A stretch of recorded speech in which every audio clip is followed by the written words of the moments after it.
differences. Hii mapishano, kurushiana maneno haisaidii taifa. Ni kama huu mti mzizi ikianza kukombana na the branches, hakutakuwa na matunda. Tunasungukwa na inchi ambazo zimekuwa na mchafuko mwingi sana, na huanza tu na kanisa na serikali, alafu mambo inaharibika. So it's my humble plea ya kwamba the church and the government speak one language. You can correct each other without antagonizing each other before the public.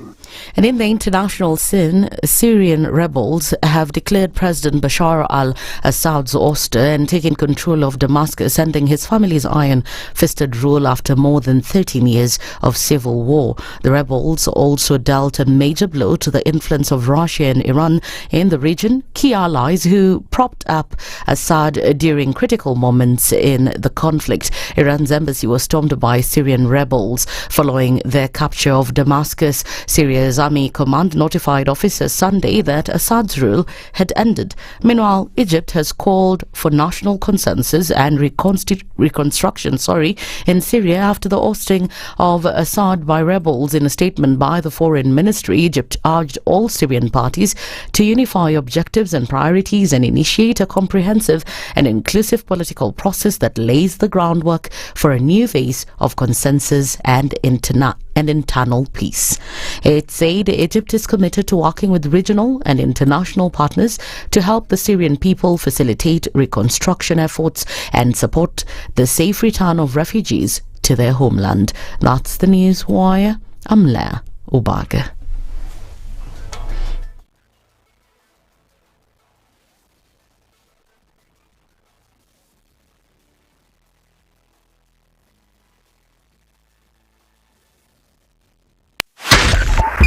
.5 Spice FM, Kisumu.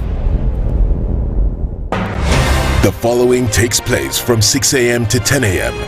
every weekday on Spice FM. Revenge is for children. It's for kids. When you grow up, you realize the best revenge you can take on somebody is to ignore them. Now, I'm just new in politics. It is not everybody's cup of tea. That's why some people come in one term and that's it for them.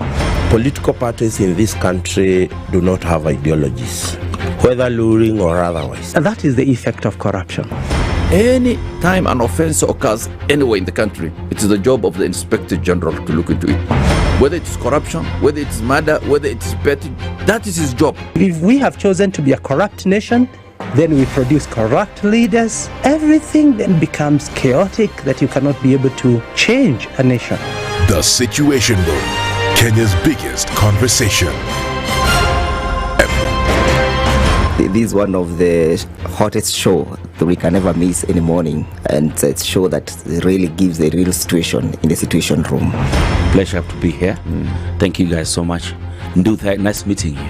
Even beautiful in person more than in photos. Say that again.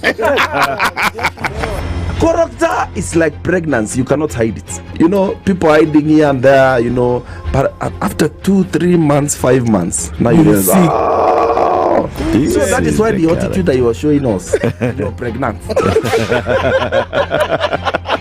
It's like what my grandmother would say. You cannot pickpocket a naked man. How's that? It's communal, isn't it? No comment. The Situation Room, Kenya's biggest conversation. Thank you very much, Eric, and it's good to be at the Situation Room.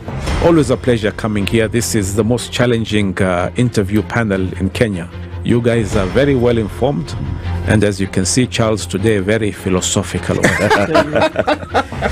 To be poor in this country is the greatest sin you can commit, not just from a legal perspective, but from life generally. It is very, very skewed.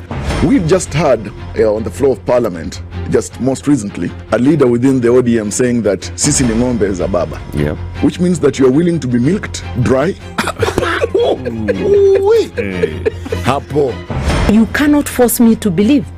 I'll give way. If it's land that I'm told to return to you, I will. Okay? Because the court has said so. But I'll continue saying, watu wamenirusha. That's all that I'm doing. The Situation Room, Kenya's biggest conversation.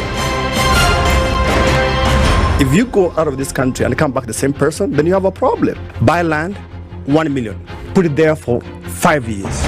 What's the purpose? It'll have increased in value. No, that's the thing. That's darkness. That's an eclipse. You don't do that. I hope you don't believe that a hustler is a poor person or that all hustlers are poor. I've seen that conversation. Tell us, who is a hustler? So who's a hustler? Hustler is a person who is making a living through hard work. Corruption in Kenya is a political accusation. The people who are actually corrupt are not pointed fingers at. Kenya is not free. Kenya imeshikwa na mateka. It's under siege. Have you seen that lodge on Nyeri Road? Very high fence. You can't even Windows sleep inside. up near the ceiling. Yes. And if you walk there at midnight, you see bats the size of cows. And when it rains, it doesn't rain on that building. Yes. When you're at All Saints and it's raining, it doesn't rain on that building. The things people will believe. The Situation Room, Kenya's biggest conversation.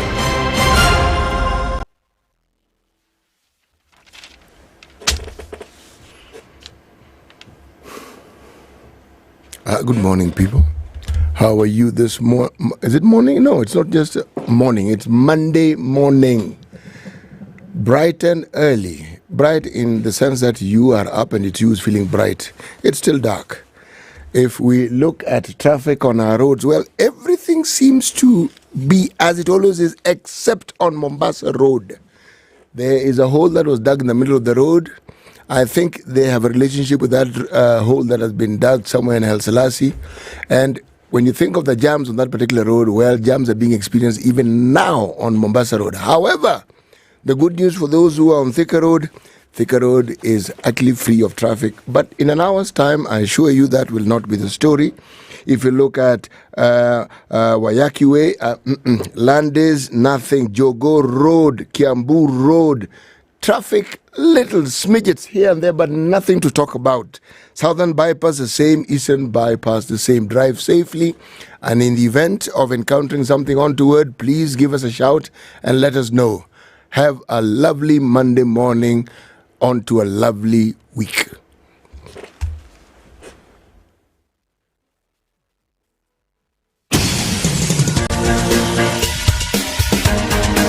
This is The Situation Room, the home of hard-hitting political commentary and penetrating insights about the state of the nation. This is a talk radio experience like no other. The Situation Room, a place for hard truths, debates, and elevated conversations. The Situation Room, witty, political, engaging, deep, controversial. In the room, we have C.T. Muga, researcher, academic, seasoned political observer, a fountain of wisdom in these politically uncertain times. Ndu Okoh, Nigerian by birth, Kenyan by choice, communications expert, Pan-Africanist, a truth seeker and believer in people power, and Eric Latiff, agent provocateur, the man in the chair, seasoned journalist, news hound, a man who believes in punching up, not down.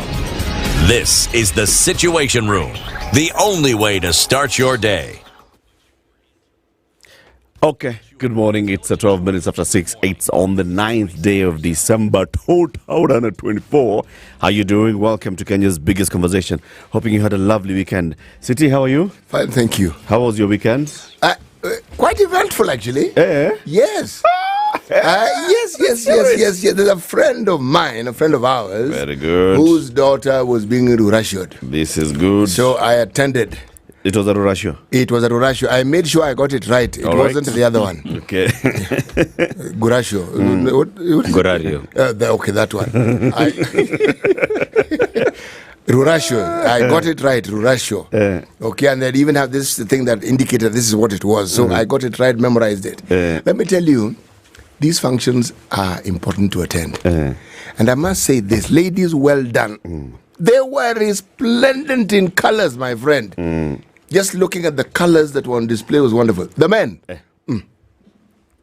See, the men, they came for the event. Somebody has gone and worn turkeys. Were you in a kitenge? Oh, yes. You were in a kitenge? No. Kitenge is generic for African wear. Okay. It was not. Kitenge is the flowery ones which sort of like imitates some flora and fauna. That one. No. I was in Africana wear. Yes, okay. But the man who came in jeans, shame on you. A serious function like that, you've come in jeans. Okay, the colored shirt was okay, but make sure it fits properly, bwana. Okay? You can't be wearing a shirt you bought when you are, and then now you're, I mean, come on, for heaven's sake. Skiza bwana City. Yes. So ulikuwa umevaa nguo yako? Tena yangu ilikuwa ni ile yangu binafsi. I didn't borrow. Ni wachana na nguo za wengine. Wachana na wewe, vaa yako. I am making a commentary. Tafadhali. I understand comfort, okay? But I also understand function. That's a formal function. It's not golf. Sawa, anyway. Golf is sport. Anyway, sawa. Football, sport. We have a guest host from today going forward into next year. Dennis Aseto, good morning. Good morning to you, Latiff. How are you? Very well. Karibu sana. Asante sana. To the situation room. Situation room. I hope there's not the hot seat. You've just been doing it from the other side. From the other side, yeah. From a booth. Just doing it from a news booth. Yes. Now here you are. How's it? Feels nice. Feels nice to be here. My weekend was good. Actually, I just you've been on leave. Yes. Like for 2 months? 2 weeks. 2 weeks. That was long, City. 2 weeks. When's the last time you had this guy reading the news? It was a long time ago. Exactly. There are some other people who've been reading it.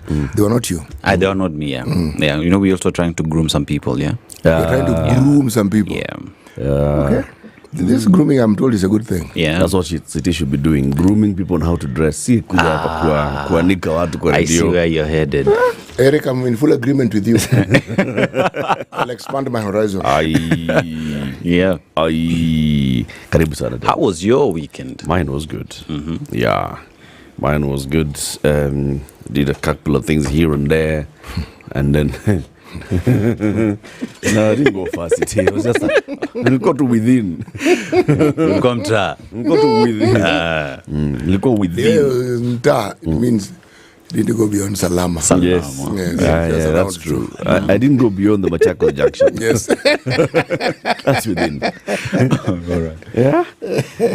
Karibuni sana, everybody. So Ndu is not able to join us today. She's her and weather have collided. And, weather everywhere. And weather got on top.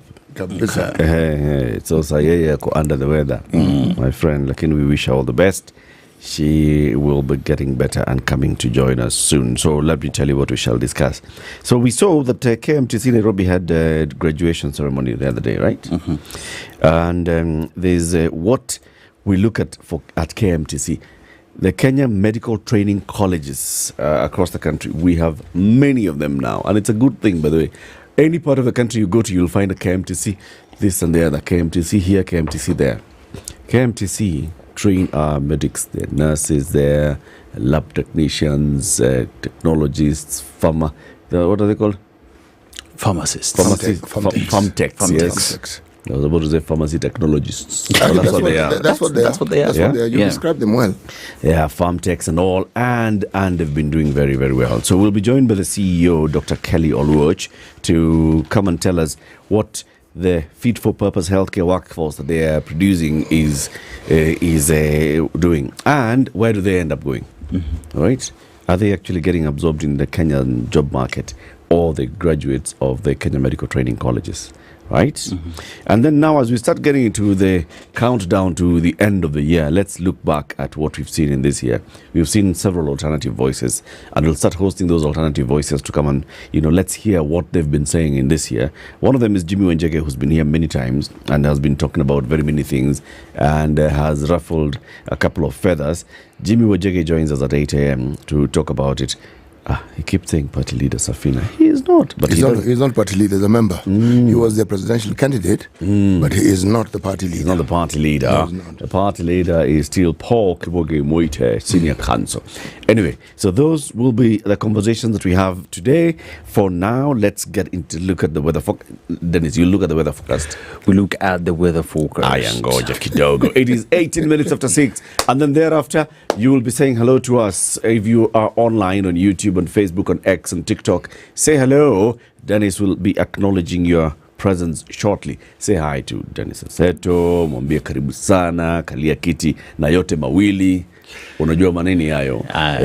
Alafu pia salimia Avin, Sigei, salimia Asha, salimia Lydiah, na kila mtu ambaye yuko hapa. Sindio? Kabisa. Okay. All right. So let's take a look at the weather.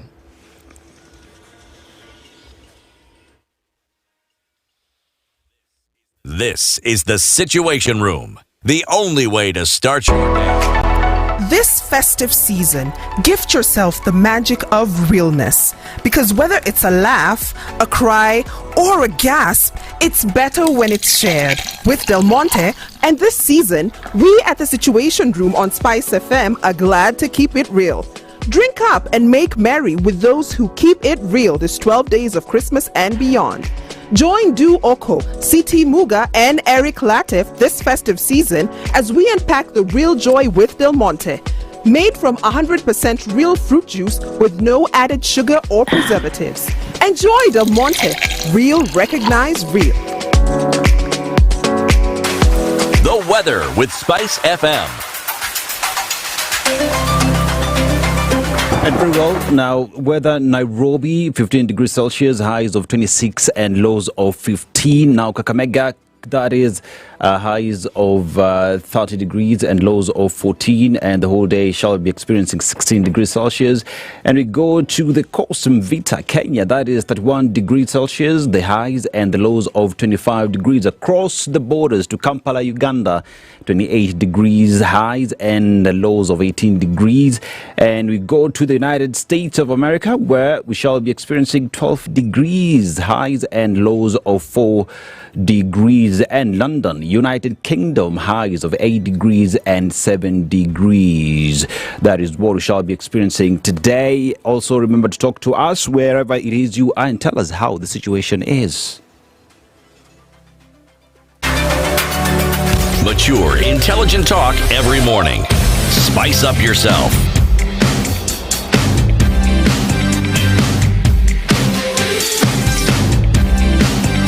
Mornings done right. 94.4 Spice FM, Nairobi. So, Dennis. Yes. Ingia kwenye mtandao pale kwenye YouTube pale ambapo tunafanya live stream pale. Unaona wale watu ambao wako live stream pale ya Spice FM. Then we look at them and see who is online. City, as he does this. Yes, please. Where are we going to this week? We are in the kingdom. We are in kingdoms now. I've left one kingdom and I've gone to another kingdom. The kingdom of Lesotho. It's a kingdom? And you didn't know now. Oh my goodness. Yeah, they had a little scuffle here and there. Some military persons decided, nope, they wanted a military and that didn't quite work. And so the king who had gone somewhere else came back again and is now king. Right. That so now they are Lesotho. They are the kingdom. Yes. This kingdom was formed in 1824. 1824. Yes. The king was called.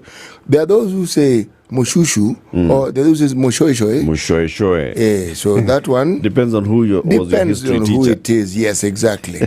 Yes, if they understand the language, they'll tell you how they understand the language. Kabisa, Right. And the other thing about this country, they claim that it is a lower middle income country. I've never understood this. Lower middle income, not very lower middle income, blah, blah, blah. It's a lower middle income country. It's a lower middle income country. Would you like to hear a proverb from that country? Please. Okay? Please. Well, okay, let me prefer a proverb to you so that you can understand it. Cattle are born with ears. Horns grow later. Cattle are born with ears. Horns grow later. Ili tukianza tunaanza na masikio. Maskini punda alinyimwa pembe. Cattle are born with ears. Horns grow later. We'll hear what our guest will be saying as an interpretation to that one today. Sindio? Yes. Haya. Salimia watu.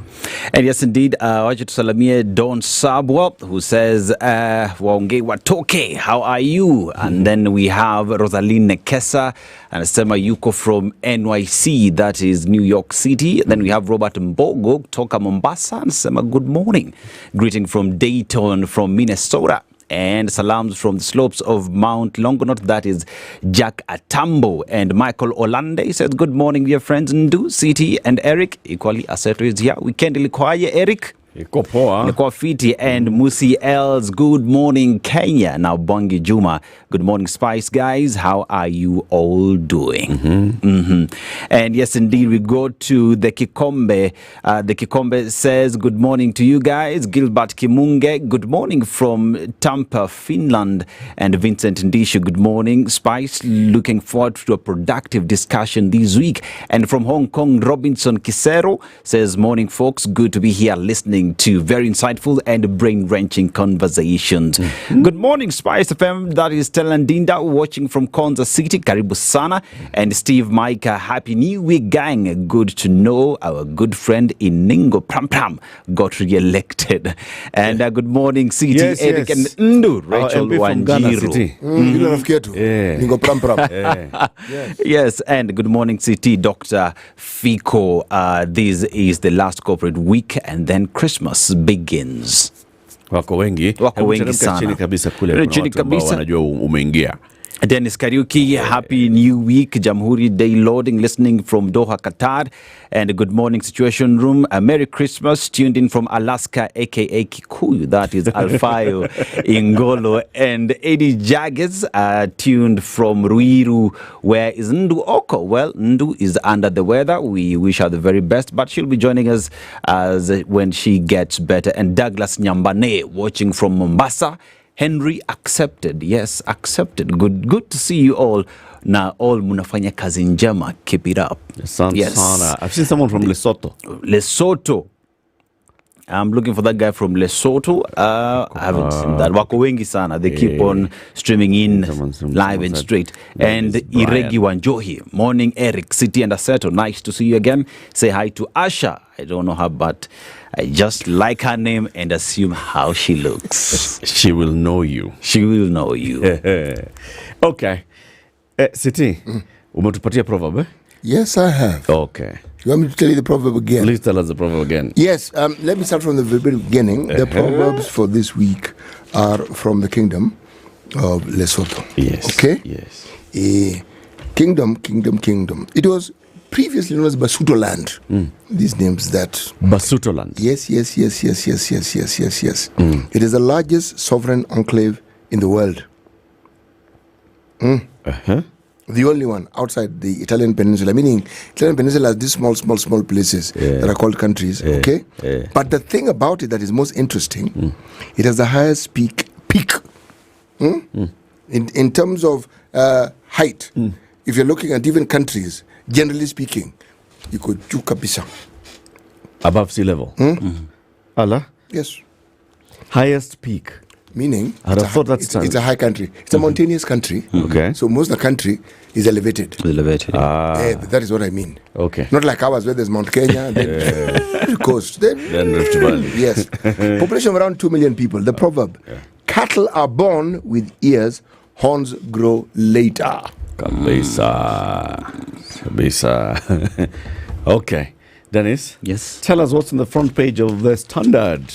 The front page of the Standard, that is Kenya's bold newspaper. We have Raila's path to Addis paved with intrigues. Raila Odinga, who's bid to become Kenya's president, failed, may soon have a better alternative and finally bestride the whole of Africa. But there's a mountain to climb that has been well articulated on page 6 and 7 of Kenya's bold newspaper on the same. And if you go to that page, that is Raila Odinga Friday took his African Union Commission chairmanship campaign to Eritrea, where he held discussions with President Isaias Afwerki as he continues to garner for that seat. And yes, indeed, book serialization, that is taking the plunge, how I took on ex-civil service boss, and one that is Martha Karua with her latest book, Against the Tide. Right. Equally now, Kenya Kwanza, 500 billion shillings diaspora bet. In a bid to diversify revenue, the government seeks to tap into the vast financial resources of the global diaspora with a groundbreaking diaspora bond aimed at raising 500 billion shillings in first quarter of 2025. It will be oversubscribed. This one? 500 B only. Yes. It is expected to be oversubscribed. And yes, indeed, why universities are on the verge of collapse. We know this with the entire funding model and the entire conversation in that university is going through a lot. That has been expounded on page 9 of the Standard. Be sure to get yourself a copy of the same to read through that and understand what exactly is happening in our tertiary institutions, the universities across the country. Daily Nation. And yes, grade 9 crisis, we know matters to do with junior secondary school, and with less than a month to go, many schools are ill-prepared to admit grade 9 learners on January 6th. How many days do we have to January 6th? Less than a month. Will we be ready to admit them? Only time will tell. And, Eric, Mulot Mobile Fraud Cartel training recruits at a fee. Wamefungua shule. That's brilliant. We'll look at that story. And just understand how this is happening. And again, we also have on matters religion, court allows Muslims to pray in school. The High Court has ordered Oshual Academy to allow Muslim students to perform afternoon prayers within its compound. And we go further field. Syrian rebels topple Assad. Finally, the over 50-year-old reign of the Assad family has come toppling down. And why Kindiki is charting his own political path, that has been well explained on page 8 of the Standard. And hooray to the end of 8-year reign of shame. This is in regards to the FKF elections that went down over the weekend. And Hassan Mohammed is Hussein Mohammed is the new chairperson. Yes. President, actually, of FKF. He's the new president of FKF. Yes. Deputized by who? Deputized by MacDonald Mariga. Haya, wacha nikwambie what's in the Business Daily. Eyes on IRA as 23 insurers breach minimum capital position. The IRA here is the Insurance Regulatory Authority. 23 insurance companies had inadequate capital in the financial year ended December last year, but they continue to operate into this year, shining a spotlight on their ability to meet their obligations, including paying claims on time. Latest data from IRA shows 15 of the 35 general insurers and 8 of the 25 long-term insurers held capital below the minimum required, a figure that varies from one player to another depending on the level of risks taken. But they were all 15 of them below. This is not good. Not good at all. Banks widen profit margin, ignore CBK rate cut signals. That's the main headline in the Business Daily today. Commercial banks have widened their profit margins from lending by keeping their interest rates high, despite CBK nudging them to significantly reduce the cost of loans. The difference between the commercial bank average lending rates and the regulator's CBR has grown in recent months to hit a 31-month high of 5.15% in October. This is absolute madness by the banks. CBK Governor Kamau Thuge last Friday lamented the high lending rates despite the Apex Bank signaling lower borrowing costs. And then we saw a statement from the Kenya Bankers Association which came out, oh yeah, you know, we are committed to helping our customers. Nonsense. Tutadili na mambo ya banks baadaye. Kenya's intra-Africa trade falls. Kenya's intra-Africa trade falls as travel barriers persist. Kenyans cut betting as taxes cost of living bite. Opaque IPPs to be blocked from Kenya Power sales deals. Building takes biggest hit from credit freeze. And they have a life feature here. Perimenopause forced me to change diet and workout. There's a lady here who says, because she was perimenopausal, she had now to start thinking what to do, how to live this new life. And it was not easy. She had to change diet and get into a proper workout regimen. City, what do we have in the Star? Well, top right-hand corner in teal green, same story about football. New FKF president Hussein Mohammed vows to take Kenyan football to the next level. You may not know this, Hussein, but everybody says this. The guy before you, when he came and said same thing. In fact, almost word for word. Yeah. The guy before him. Yeah. Same. Next level. Now, what we've seen, there are levels yet, but they're more like depths. And the understanding was levels are supposed to go up.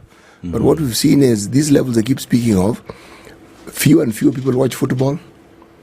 the interest in local football dims. So there are levels, yes, but they're not the ones we want. Yes, we want those levels that get us to those levels where we watch on TV sometimes. Other people in other countries playing. That's what we want. Yeah. So if that's what you mean, then we're good. Accountability. Big escape for governors and PSs as court judgment clips oversight MPs' oversight powers. Senate and Assembly stopped from scrutinizing audits. This one is going to get very, very interesting. Very. Because I would like to understand what the Constitution says about oversight and the details of it. But the court seems to have thought that, perhaps some of these things shouldn't be what it is.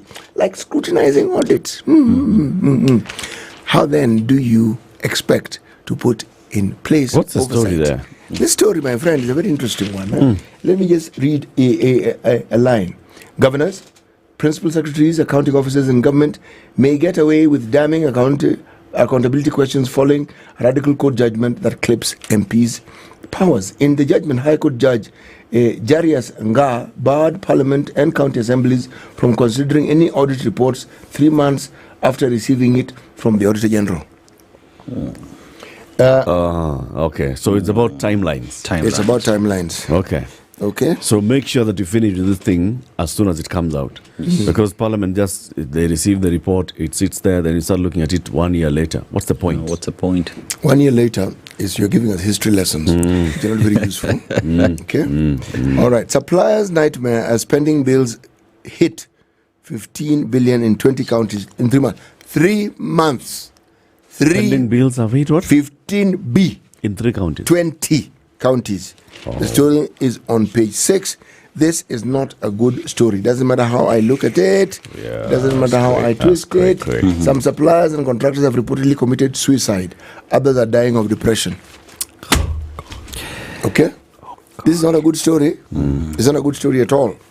Compensation. Widows and orphans of police officers killed in line of duty get state jobs. Okay. Get as in they've gotten, get as in they're about to get. I'll read it again just so that you hear that what I have read. So that is the compensation that they get. Let me just read it for you.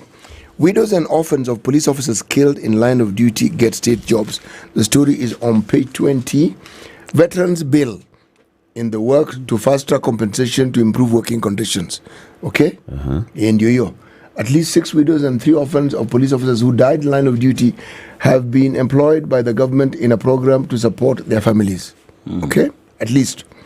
Prime Cabinet Secretary Musalem Davidi, who is also acting CS for Interior, said 29 police officers were killed in line of duty in 2024. That's a decline from 37 deaths in 2023. So fewer have died.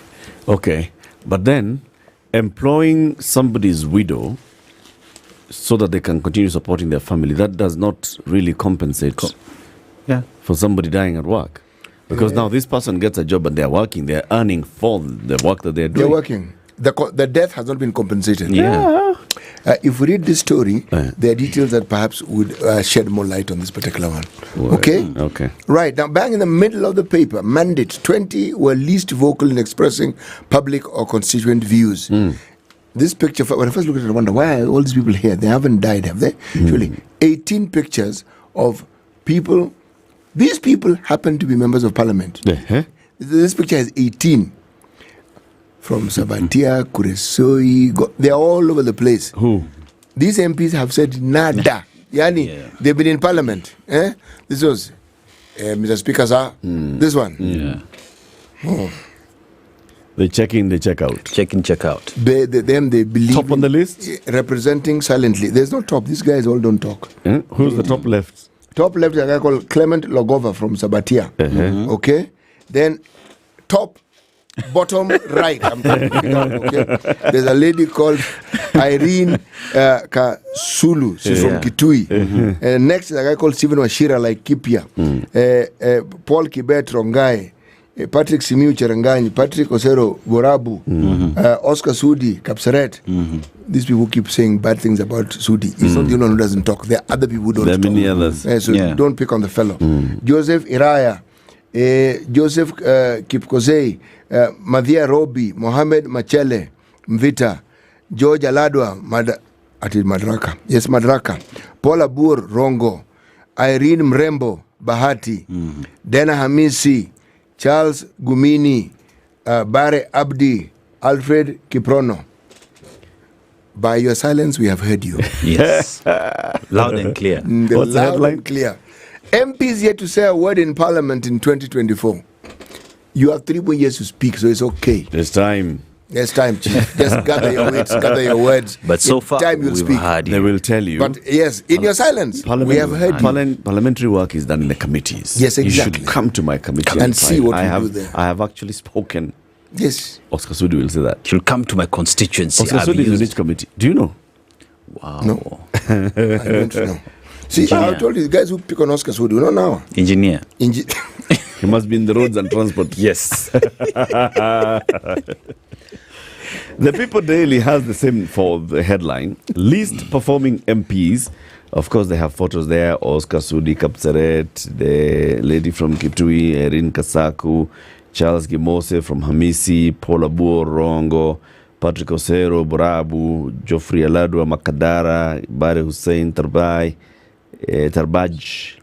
Kurisai South, Joseph Tunui, Irene Joki of Bahati, Alfred Mutai of Kuresoi North, and they are least performing. This is from the survey that was conducted by Mzalendo, and they released a report yesterday.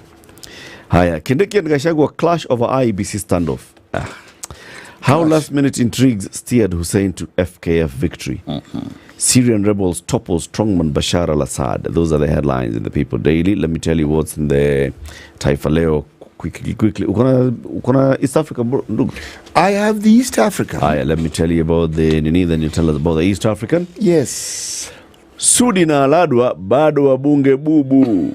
Ripoti yasema wawili hawa wasalia katika orodha ya wabunge 19 ambao hawajasema chochote. Bubu. Raila kuamua rais wa Kenya 2027. Osotsi amesema hivyo. Iwapo Odinga hatawania urais 2027, atakayepata uungwaji wa Raila Odinga atakuwa kifua mbele. Nat yasihi TSC iajiri washauri.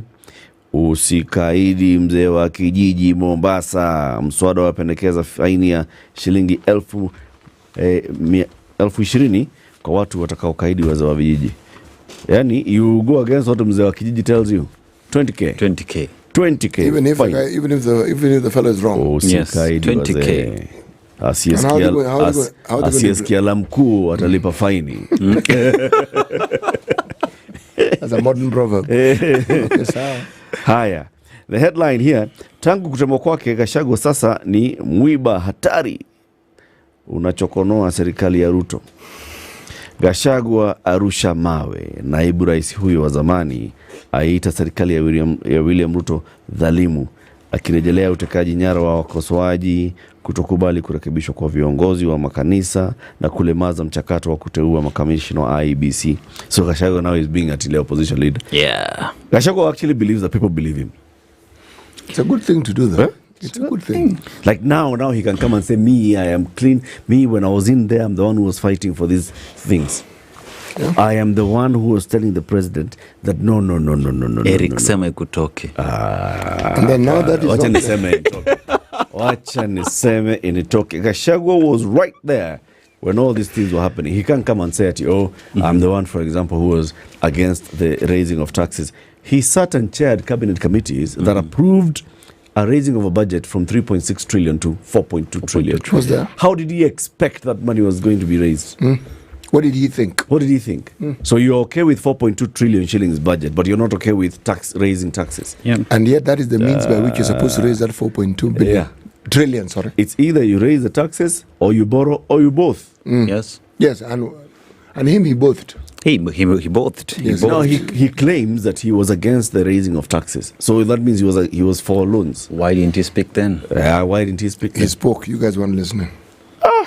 Yes, he was. But you know, this is what happens, I think, with deputy presidents in this country. Because even when the president was deputy, there are many things which happened which he didn't know. Like, for instance, when they arrived, he didn't know that the coffers were empty. Yeah. But when he became president, he understood. How conveniently Yes. so, though? So if Rigathi just holds on to his horses nicely, and he's president, I'm sure he'll be able to understand some of these things. But for now, the position of the deputy president is exactly as he's putting it. Yeah. And now he's on who's saying, stop abducting young men and Yes, women. yes. Please, please. Don't do that. No. And stop naming people carelessly in scandals where they're not even involved. And even if that evidence is not true, people make up things in this government. Stop fighting. And then they just put your name in there. Why are you withdrawing my And they can't even security? leave it with you alone. They must go for relatives. I don't know what is wrong with these people. He is not clean. This is what I'm saying. Gachagua, just go keep quiet somewhere at a corner. He's not capable, Chief. He's not capable. It's not possible. It's not. No, he will not keep quiet. Okay. Sawa basi. Okay, let's take a break. It's 16 minutes to 7. Let's take this quick break. Take a look at the traffic. You'll tell us who's doing the traffic. It's you, City? City. I am looking at traffic. Very good. Yes. Very good. Very good. So let's do it. Okay. Yes. I said it. This is the Situation Room, the only way to start your day. It is 40, 30, 15, 14 minutes to 7 o'clock. And the traffic, not too bad. Around Pangani, we are seeing traffic beginning to build up. Railway, bus stop, you expect a little traffic there. But further down the road, where you get to El Selassie, there's a jam forming there. And the reason is because some earth has been dug up. I'm informed that there's a tunnel that is supposed to be created. Bit of a problem. That problem has traversed and it has gone to Mombasa Road. And you will find that traffic in Mombasa Road is not moving much. That is me being polite. It is the same hole, and maybe the same people who dig up holes, and the process of digging up holes brings about this traffic snarl up that we refer to as a jam. Now, this is now. What do you think is going to happen at 8 o'clock? What do you think is going to happen at 9 o'clock? Hey, get up, go to work now. If you look at Thika Road is fairly traffic moving gently, slowly. You look at Waiyaki Way, Southern Bypass, and every other bypass. There's hardly any traffic that you can actually speak of. Now, this is Nairobi for you. Now, if you come across traffic that we don't know about, please give us a shout and let us know. Now, I wish to you is that you have a lovely day. Mature, intelligent talk every morning. Spice up yourself.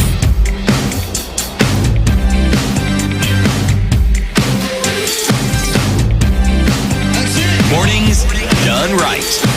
94.4 Spice FM. Okay, 14 minutes to 7. Let's take a look at which story would you like to look at, Dennis? Which of those stories in the papers you want to look at? I know the one that I'd like to highlight is this one, the grade 9 crisis. I mean, this is something that we know. The government has told us, please do not worry. We are at an advanced stage of making sure that we have classrooms for our grade 9s when they report back to school. In what? In January. There's a photo here in the Daily Nation on page 4. Workers construct a grade 9 classroom at Kapsotet Primary School in Kuresoi South, Nakuru County on November 8th. So yeah, walikuwa wamefika rento, wameanza roofing. Okay? For that particular classroom.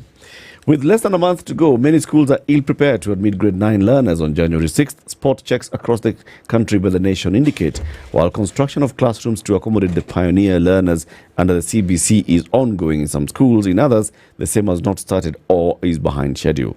Head teachers who spoke to the nation also told of delays by the government to release funds for the project. Concerns have also been raised about shoddy work, given that contractors are working with tight budgets. In some cases, shortage of funds, and they are racing against time. Equally worrying is staffing for the junior school section, which will have 3 classes from January. The section has been understaffed since it started last year, and the employment of 6,000 teachers has not resolved the problem because the tutors were only converted from contract to permanent terms. In Laikipia County, construction of classrooms is yet to commence in 147 schools. Can you imagine? Yet to commence. How many schools? 47 schools in Laikipia County alone. Right. The head teachers are waiting for release of funds by the government.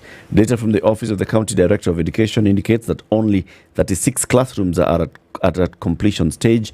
each classroom has been budgeted to cost 1 million shillings, which is a slight increase from 880,000 shillings allocated when the government undertook similar projects in 2021 and last year.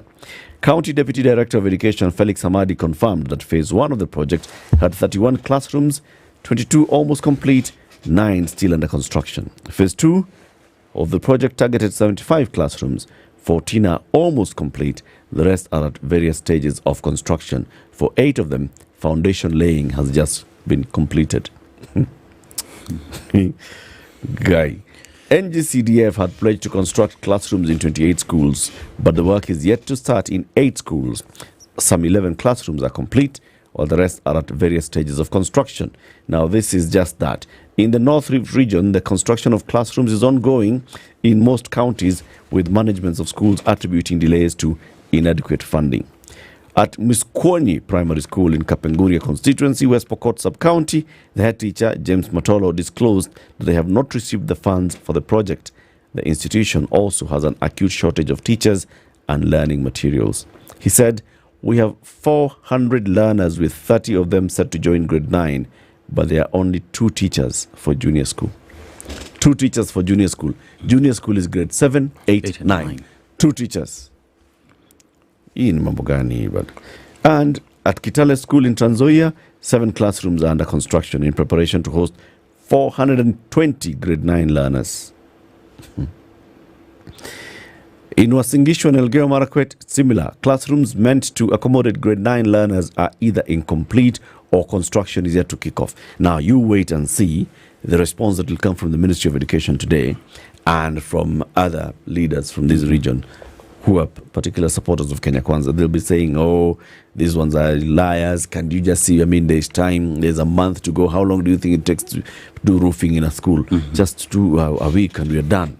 We'll 147 schools. 147 schools. This is 147 is just one county. Yes. Imagine. I'm starting with the lowest common denominator here. Yeah. 1.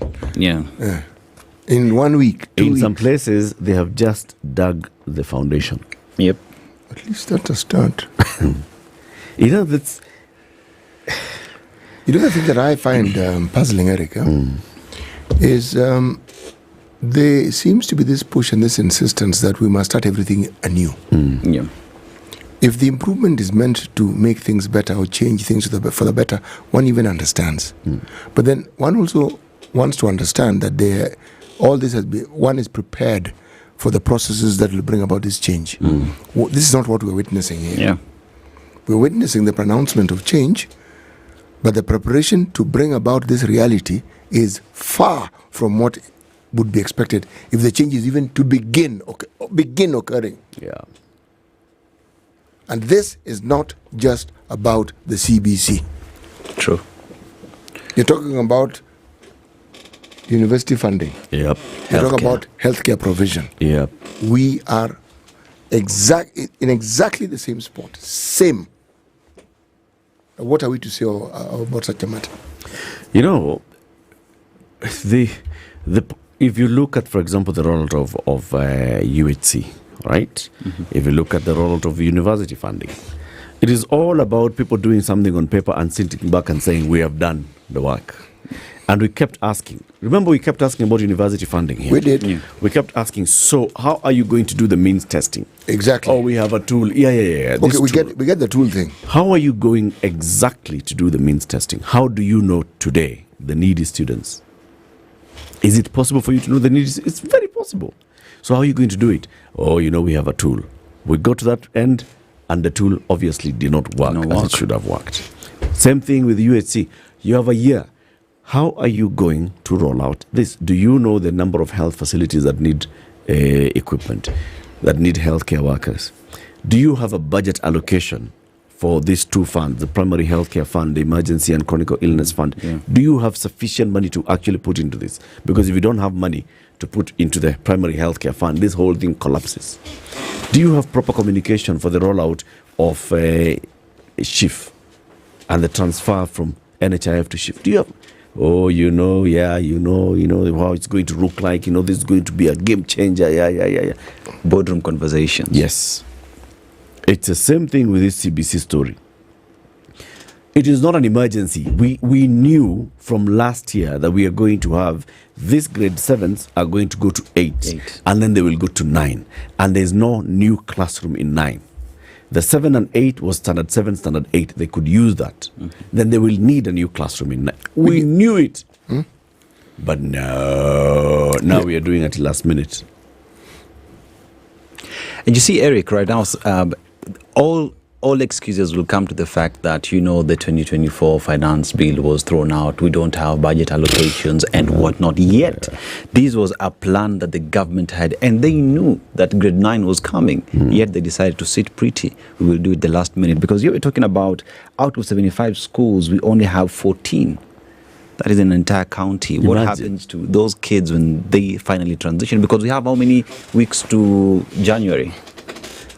We have about barely 5 weeks till they open school. Yeah. The narrative seems to be if there's a change as monumental as this one, that change ought to equals good. It ought to equals improvement. Unfortunately, that's not what we're seeing.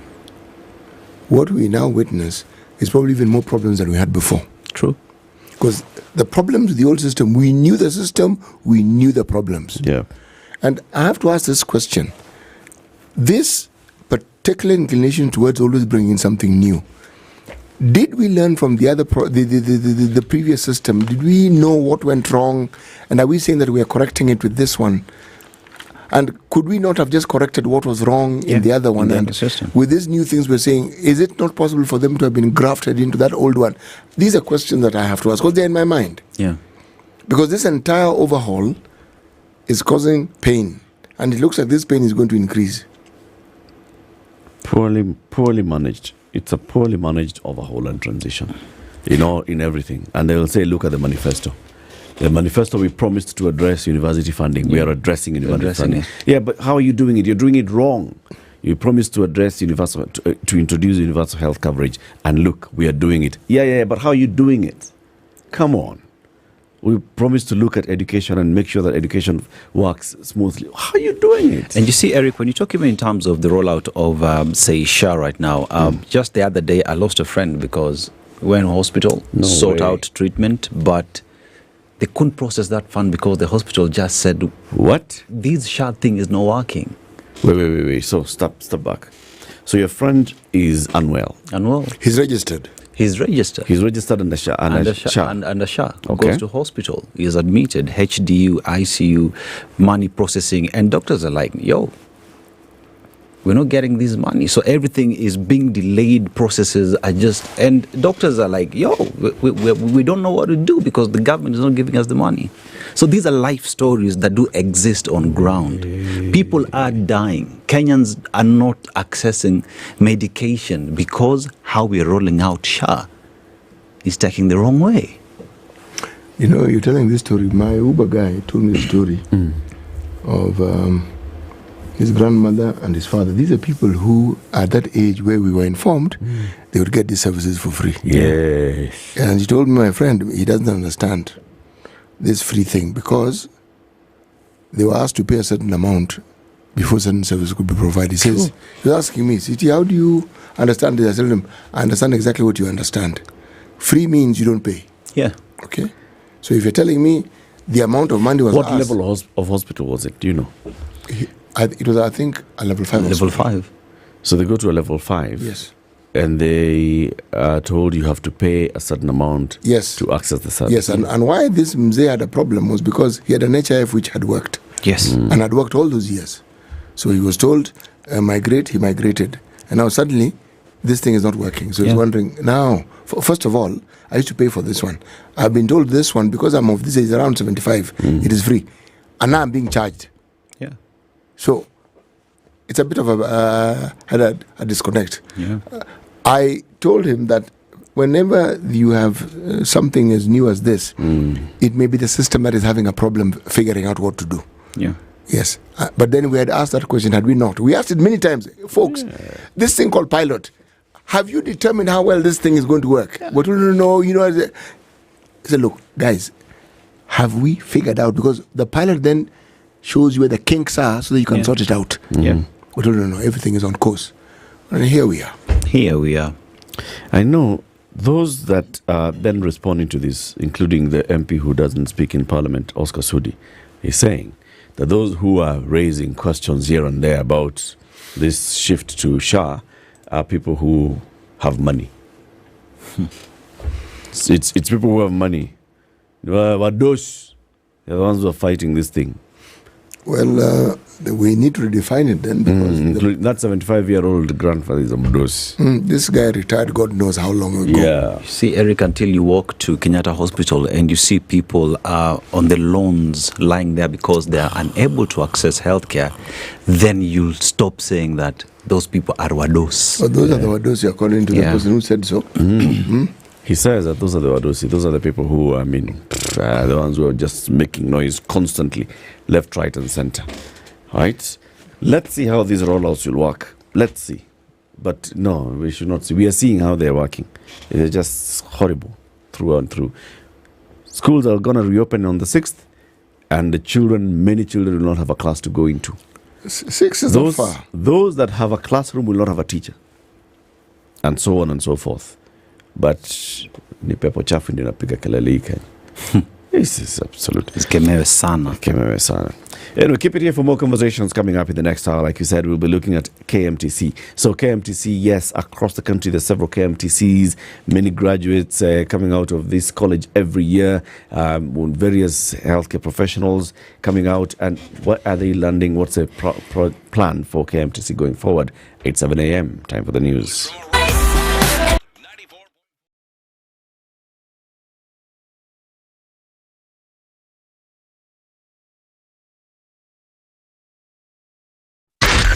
SpiceFM, Nakuru. A 28-year-old woman who is being held at Sigei police station, where she presented herself after allegedly stabbing her boyfriend to death on Saturday night, will be arraigned this morning. Vivian Okoh is said to have attacked and stabbed her 35-year-old boyfriend, Charlton Obare, over alleged infidelity. Assistant Chief of Murng'ia Sublocation, Grace Otieno, said the deceased had arrived home at around 9 p.m. in the company of his friend Regan. Then the girlfriend followed them immediately, stabbing Charlton on the chest. Otieno added that on realizing that Charlton had fallen, Vivian called Regan to confirm his status, then sent a motorbike to take him to the hospital, where he was declared dead on arrival. Deputy President Professor Kithure Kindiki has defended the government against accusations that it's delaying the reconstitution of IBC ahead of the next general election. Speaking in Kakamega County, Kindiki said IBC would have been formed sooner if the process had not been halted by court injunctions. So we are asking the parties that have taken this matter to court to try and reach an out-of-court settlement, so that we can unblock that process and complete the reconstitution of the IBC as soon as possible. This is a country governed by law. I have seen there are some who are blaming the government. Now, when there is an injunction, the government is not able to do anything. In a separate function, Wiper Party leader Kalonzo Musyoka also slammed President William Ruto and National Assembly Speaker Moses Wetangula for tactically delaying the reconstitution of IBC. Yeah, I'm not meeting on IBC. It is his responsibility to do it. But they organized as a judge in Kiambu who had to give an injunction, an order to make sure that the names are not submitted to him. As simple as that. And my brother Weta knows he's part of that conspiracy. He's a very good friend of mine. He should jump out of that conspiracy. Wapeana ya majina. Elsewhere, former Deputy President Rigathi Gachagua said the lack of IBC commissioners taints the credibility of the 2027 general elections. An election is as credible as a process. Krigira report walisema the electoral commission must be in place 3 years before the election. Sasa tumebaki mwaka 2.5. Hakuna IBC and people can read mischief. Kwa nini IBC hapana weko? So we are calling for the constitution of IBC urgently and as of yesterday. Ndio waanze kupanga mikakati ya uchaguzi so that the process can be as credible as the expected outcome. Na hiyo Wakenya wakiuliza si ati wamefanya makosa. Because The latest calls on IBC come after Supreme Court Judge Justice Isaac Lenala raised concerns over the absence of the electoral body.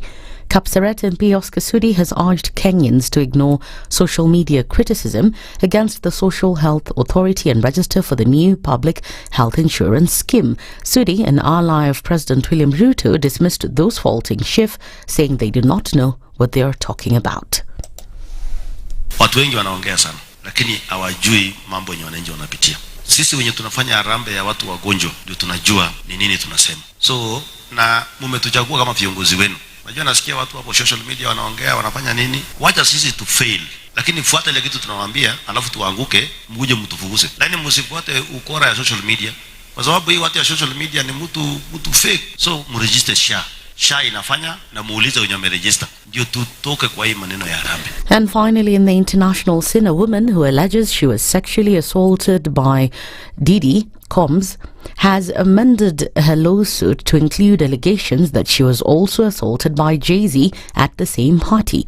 The lawsuit was initially filed against Combs in October, but on Sunday the woman added Sean Carter, the rapper and businessman known as Jay-Z, as a defendant in the civil lawsuit. Carter is the first celebrity to be accused of sexual assault in connection to Combs. That's the News Wire. I'm Leah Obaga.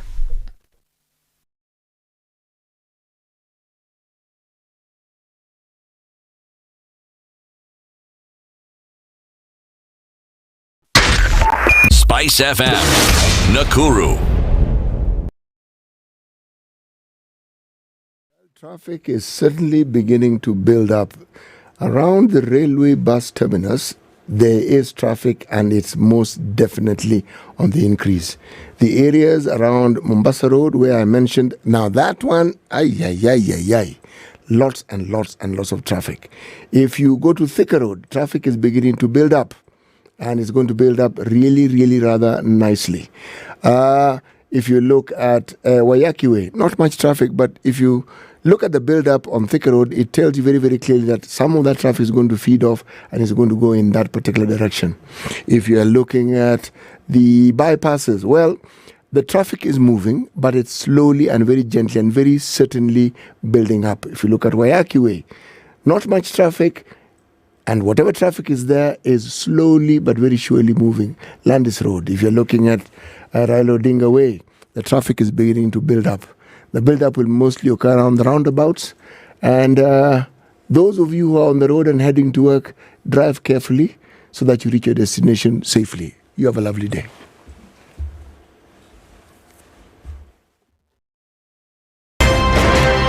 You tuned into Kenya's biggest conversation. My name is Ramanyan.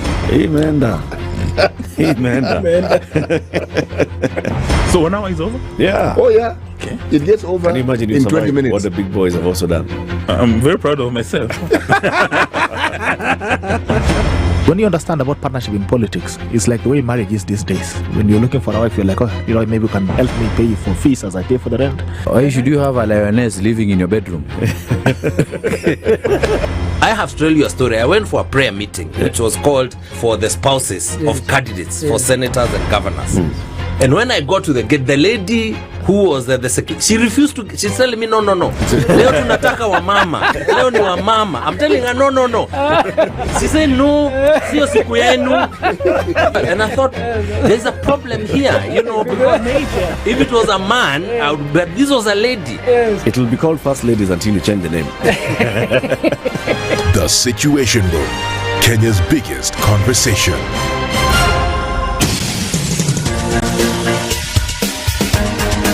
This is The Situation Room, the home of hard-hitting political commentary and penetrating insights about the state of the nation. This is a talk radio experience like no other. The Situation Room, a place for hard truths, debates, and elevated conversations. The Situation Room, witty, political, engaging, deep, controversial. In the room, we have C.T. Muga, researcher, academic, seasoned political observer, a fountain of wisdom in these politically uncertain times. Ndu Okoh, Nigerian by birth, Kenyan by choice, communications expert, Pan-Africanist, a truth seeker and believer in people power, and Eric Latiff, agent provocateur, the man in the chair, seasoned journalist, news hound, a man who believes in punching up, not down. This is the Situation Room, the only way to start your day. Well, it's 8 minutes after 7. Good morning and welcome to the second hour of Kenya's biggest conversation. Happy Monday. It's the 9th of December, 2024. We are here until what time? 10 a.m. And today, Ndu is away, but we have a guest host who's joining us from today. The man himself, Dennis Aseto. Good morning, Eric. Salimia watu wote, watu wajue. This is the Dennis Aseto who does the news. Dennis, let me tell you, as you go into this hour, there's something that we've had a conversation several times with our guys at the Standard Chartered Bank, and they said that they're going to get in touch with you today because you're on leave. We tell them to call you today, and this is about wealth, how to create your wealth, how to grow your wealth, how to manage your wealth. And the email that you need to think about is wealth.kenya@sc.com. Wealth.kenya@sc.com. Priority banking is what you need, and you get a specific person who's a relationship manager.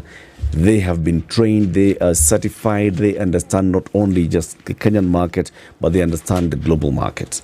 So they tell you in terms of if you want to start small, there is the Shilingi Fund, and the Shilingi Money Market Fund works very well. It has a lot of people who have gone into it right now. It's doing well. You can go into bonds, you can go into forex trading, and even not just look at the global markets, right? So not just the Kenyan market. Put in money, and they looking at the global market. This is a bank with a global network with over 100 years in operation. They know not a thing or two, but they know 20 things or 25 things about the global markets at any given moment. So when they put your money and they're investing your money, they actually are looking at where are you likely to get the best returns. Consider that there aren't very many businesses that can claim to have been in existence for over 100 years. That tells you that they do know what they're doing. True. Yes. Because if they didn't, they would have shut down a heck of a long time ago. Kitambo sana. Yes. Kitambo sana. Sana. We want to talk about a fit-for-purpose healthcare workforce that is trained in this country, trained for this country, but also trained for the world. And we are joined now by the CEO of the Kenya Medical Training Colleges, Dr. Kelly Oluoch. Good morning, Dr. Ari. Good morning. How are you doing? Fine. Welcome back to the hot seat of the Situation Room. Last time you were here was what, last year? Last year. This thing of you coming once a year, Bana. I should make it kama more. Christmas. Yes, try. Kuja kama Christmas. No. Sure, bro. Did we chase you away the last time you were here? No. Did we behave badly? You are good. You are good. Welcome back. Welcome back. And to show you that we're actually very hospitable people and we'd like you to come back. Siti, please do like that. What I'm going to do, Daktari, since we're talking health, want to add a little health to your health, okay? And we want you to do something that most people don't do with fruit. When somebody asks you, how do you eat your fruit? Why don't you say, I drink it? And we are going to enable you to drink your fruit with this peach juice blend and with this pure apple juice. Thank you. Yes, that is our gift to you. Thank you. And we hope you will enjoy them. Thank you so much. This is from Del Monte. Thank you. Yes. Thank you. You know Del Monte, right? I know Del Monte. Who doesn't know Del Monte? You know. And the thing about Del Monte and their fruit is that they don't pick fruits. They select fruit. They choose. They choose the fruit. Specifically. They choose what fruit makes the juice. And so when you are getting that, when you see it's a peach juice blend, it's actual proper peach juice blend, no additives. Apple, same, no additives, right? Yeah, so enjoy that. And Thank you. And this Thank is you where for the now, gift. you see, you are an authentic doctor. You're real. So now this is real, recognizing real. Because this juice is also real. Yes, halisi. Yes. So we're going to talk about KMTC, and I know the last time you were here, we were talking about how many, colleges that KMTC has across the country, how many students you have across the country at any one given time, and how many people graduate in your graduations. Hey, See, there are many. We'll talk about that shortly. Sitting. Yes, please. The proverb of darling. Yes, we are in the kingdom of Lesotho. Now, the question was asked, kingdom? Yeah, it's a kingdom. Established a long time ago, 1824 is a long time ago. Since we're in 2024, do the maths. How many years? Centuries? 2 centuries. Exactly. It's old. But somewhere in between, there's a little interference. There were citizens of that particular country who felt that, perhaps they should try something. That they didn't quite work out. So we're now back to having a monarchy. All right. Now the proverb. Cattle are born with ears. Horns grow later. Cattle are born with ears. Horns grow later. Dr. Luach, what's your interpretation of this proverb? That's a hard one. That's his interpretation. People learn to listen, learn to comprehend before they learn other defensive mechanisms. Yeah. Oh, that's very interesting. Yes, you've thrown in the horn without mentioning the horn. Yeah. That is very good. You were born to listen before you fight. Yes. That's a good one. Thank you. That's a good one. So the last time we were here last year, we talked about KMTC and we were commenting among ourselves how we've seen new KMTC campuses coming up across the country. Wherever you go, you'll find a KMTC somewhere. Sindio? If you go to Migori, Dennis? Yes. Iko KMTC. Migori ni kwetu. Sindio? Yes. Iko KMTC. You go to Loitoktok, there's KMTC. You go to Tamu, there's KMTC. Kisumu. Hawezi kosa moja. Muhoroni hakuna KMTC? Kisumu. Iko Kisumu. See, I've told you.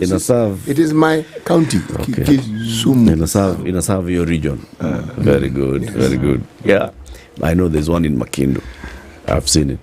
And Wote. Sindio? Yes. I've seen many. You see, you have to see many because you travel to many places. So how many campuses are there? We have 87 campuses. 87 KMTC campuses. Yes. 87. Yes.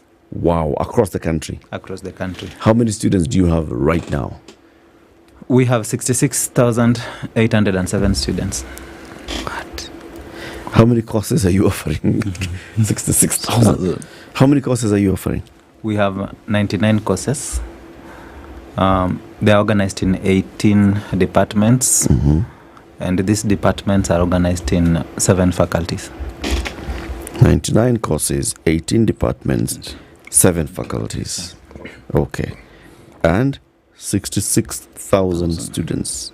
66,807 students. Hey, lazima tuseme 807 because those are many also. 807. Yes. It's a huge number. Last week there was a graduation. Yeah. How many people graduated? We graduated 21,261. Hey, 21,000 cities. Those are many. Even those are very many. You see me mumbling. That number alone can elect you to be a member of parliament. Aki. And that one is in a sizable constituency. The constituency is where 10,000 done. Is enough. Yes, but 20 is many. And all of them were happening across the 87 campuses? We organize one graduation because Kenya Medical Training College is one organization. And these are constituent campuses of KMTC. So we organize one graduation. This year's graduation was done at Kasarani. Very good plan. Very good, because other graduations which used to take place at the KMTC, which is the Kenyatta National Hospital compound, God Almighty, that day you knew that there was a graduation because you'd see people. The thing that I used to make me happy was just the number of people who would come to see one of their own graduating. It always fascinated me. It's a big thing. It's a massive thing. It's a big thing. It's a big thing seeing your child, your relative, your nephew, your niece graduating. Yes. I mean, it's a big moment for them. It's huge. And It's you always be a there. community affair. Yes, it is. Yeah. And you want to be there for them. And you see what they're doing, how they're graduating, what they're graduating with. What are the what do they graduate with? Certificates, diplomas, higher national diplomas? We graduated 509 higher national diplomas, 11,478 diplomas, 9,274 certificates. This is quite a number as well. I mean, if you look at all of them, and this is in all the 99 courses. Yes. All the 99. Yes. Maybe let's look at, let's start with the 7 faculties. What are these 7 faculties? We have the faculty of nursing. We have, that is under curative services. We have faculty of nursing. We have clinical medicine. Under pharmaceutical services, we have pharmacy, pharmaceutical technology. You have pharmacy? Yes, pharmacy. Then, right. And then there's and that's the one. We have rehabilitative sciences. In rehabilitative sciences, we have orthopedic technology. We have occupational therapy. We have optometry. Then we have preventive sciences. Here we have public health. We have also promotive sciences, where we have health promotion. So we are at how many there? Many. 1, 2, 3, 4, 5. Curative, we have rehab, the faculty. promotive. Yeah, we have also the faculty of imaging sciences, where we have medical imaging sciences. Medical imaging. Where do you train the lab techs? Diagnostic. In diagnostic? Yes, services. So curative, pharma, rehab, preventive, promotive, imaging sciences. And diagnostic. And diagnostic. That's the 7th faculty. These are, quite wide and wide-ranging. And all these people work in a hospital. You know, when you go to a hospital, you just know the daktari. Na ule mtu wa pale kwa lab. Na mtu wa pharmacy. That's all you know. All these people are actually in a health facility. Yes. Yeah? Yes. And you're going to interact with them depending on what took you to the hospital. Yes. It's the white lab coat that confuses you. Because you just see everybody with a lab coat. Daktari. Daktari. Even if you meet them outside the hospital and they're selling smokies, you think it's a daktari. Daktari was smoking. What is clinical medicine? Clinical medicine is a diploma course in clinical sciences. It basically focuses on diagnosis, formulation of treatment options, and also treatment interventions that include minor surgeries. So, where does this person work? In what level of facility? They work at partly primary and higher levels of hospitals. Basically from level 3, you'll find clinical officers at dispensaries at level 3, level 4 hospitals, and at sometimes you also find them at higher levels of hospitals like level 5 and 6. And we also have specializations in clinical medicine, which are very key in terms of enabling higher number of populations access specialized care in resource-constrained environments. For example, we have ophthalmology, we have reproductive health in clinical medicine. These are specialized programs. And the reason why we have them is that consultants are highly concentrated in urban regions, leaving rural areas underrepresented in terms of specialized care. And clinical medicine specialties help in supporting these areas. We also even have anesthetist clinical officers who support in the theater during surgeries. Basically, they are very key where we do not have sufficient number of anesthesiologists. That is specialized doctor anesthetists. So we come in as Kenya Medical Training College to support healthcare at positions where populations are a lot, at resource-constrained environments, and at situations where care actually needs to be given. The disparities in healthcare still exist in Kenya, and the kind of training that Kenya Medical Training College does is to focus on reducing that level of disparity by making available skilled human resources for health who are competent at levels where other specialized care are scarce. Let me ask this question. You say support. There is a narrative that has existed. I'm not certain whether it has been done away with and it no longer exists, that people who are not medical doctors actually support staff. Should it not be? If it is, then I will stand to be corrected that each and every of these disciplines you've mentioned are disciplined in and of themselves and just an important component of the healthcare process and not an appendage of the healthcare process attached to medical doctors. Each and every one of them is very key. I want to explain to you so that you're able to see how it is important. We're now looking at primary healthcare. In 2023, there was an act, that is Primary Healthcare Act, which was enacted. And basically it meant that healthcare is supposed to be delivered at the lowest level possible. And this includes households. In households, it is imperative that houses make certain choices like hygiene. In Kenya Medical Training College, we have public health that promotes safe environments, like ensuring that homesteads have latrines, clean water to wash hands before eating. We also have nutrition as a course, which is able to work at primary level to promote healthy choices in terms of food.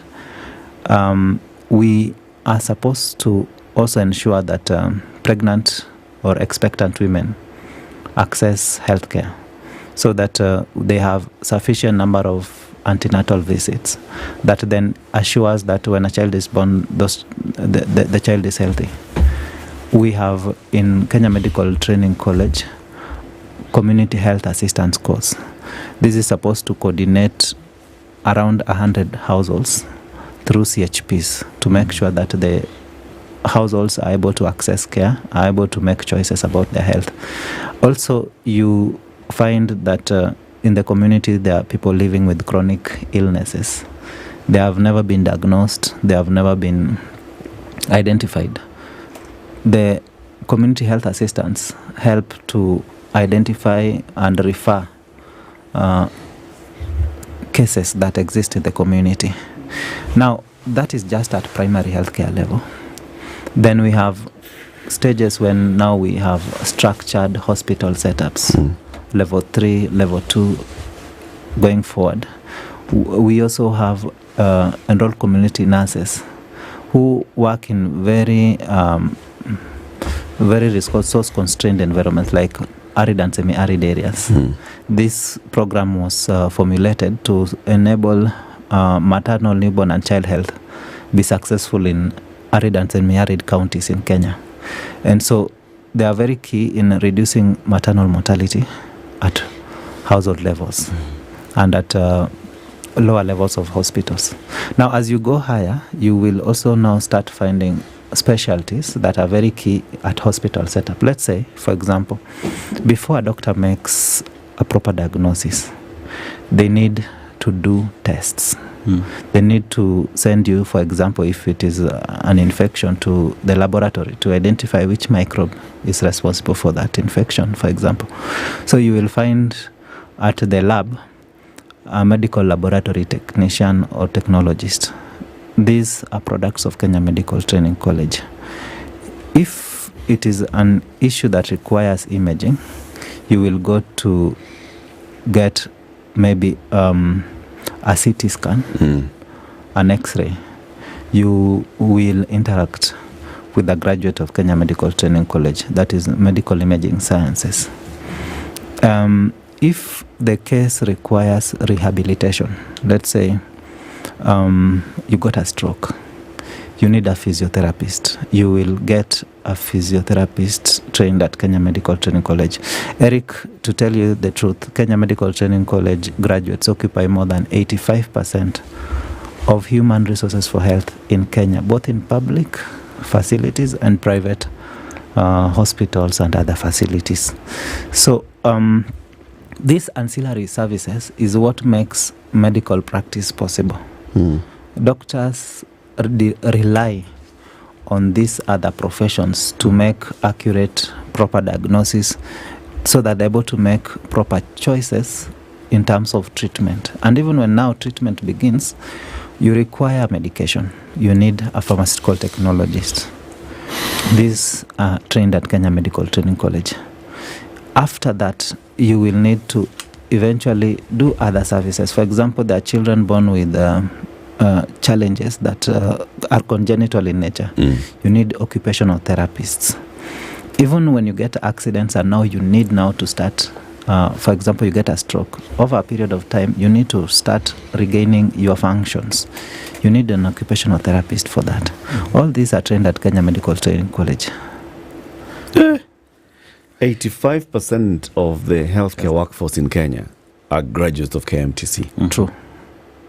That's a good one. Let's take a break, and then I know Dennis has a couple of questions to ask, and so on and so forth. We are continuing this conversation with the CEO of the Kenya Medical Training Colleges, Dr. Kelly Oluoch.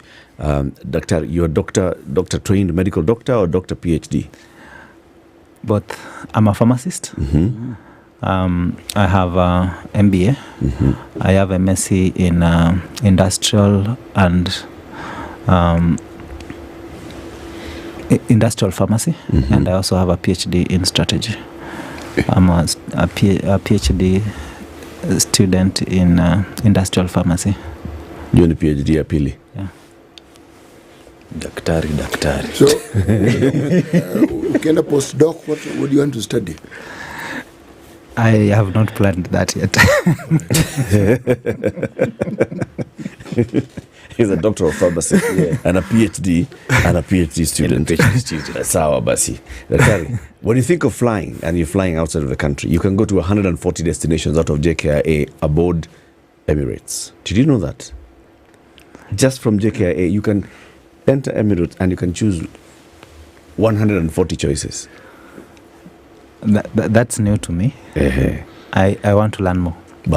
City, tell him more. Tell him. This particular journey doesn't begin with you boarding the flight. It begins with you planning to go to board that flight. And it begins in comfort. Limousine services from wherever it is you are to the airport. When you actually get onto the airport and you have this destination in mind, there's a question of, would you like to sit and rest? Would you like to continue working? Would you perhaps like to have a meal?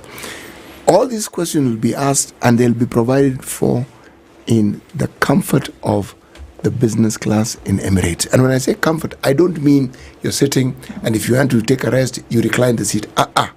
If sleep is what you want on your flight, you will lie down flat. And if you're lying down and you plan to sleep, you will be provided with pajamas. But then you can keep those pajamas once you've been given. Okay? When you wake up and you want to work, there is Wi-Fi. You can do all the working you like. If there are colleagues with whom you're on the same flight and they're all in business and you want to meet and chat, there is space for you to sit, have a drink, and talk. It is as though you're sitting in a restaurant. But not just a restaurant, a very highly specialized restaurant with a cuisine that will titillate your taste buds, meaning regionally planned. And if you're talking about alcohol, if you're someone who enjoys a tipple, top of the range, whatever it is that you're going to consume will be some of the best consumables you have ever consumed. How's that for English? Now, you will land at your destination completely rested, perhaps even more rested than when you actually boarded the flight. Now that's Emirates business class. Very good. Looking after you in ways that are exceptional. Very good. Yes. Time for that break at 27 minutes to 8. We continue this conversation shortly. Keep it here. Remember the email that you need so that you can get all this support that you require so that you can grow and protect your wealth, and also think about how you transfer your wealth also to future generations. Standard Chartered Bank. It's been in the country for many years. It's been in the world for very many years. It's the only global bank operating in Kenya, Standard Chartered Bank. That email is priority. No, wealth.kenya@sc.com. That's wealth.kenya@sc.com. Talk to them. They'll sort you out.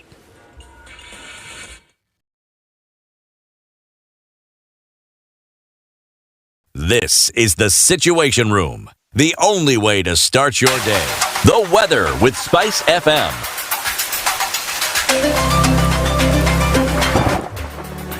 And yes, indeed, we go to the weather where Nairobi, Kenya will be having the highs of 26 degrees and lows of 15 degrees, and Kakamega County, that is, will be having highs of 30 degrees and lows of 14 degrees, and in Mvita, Kenya will be having 31 degrees highs and 25 lows of 25 degrees. Nyeri Town will be having 26 highs of 26 degrees and lows of 13 degrees. Equally, Malindi, Kenya will be having highs of 31 degrees. That will be hot, and lows of 25 degrees. Kisumu County City will be having highs of 29 degrees and lows of 19 degrees.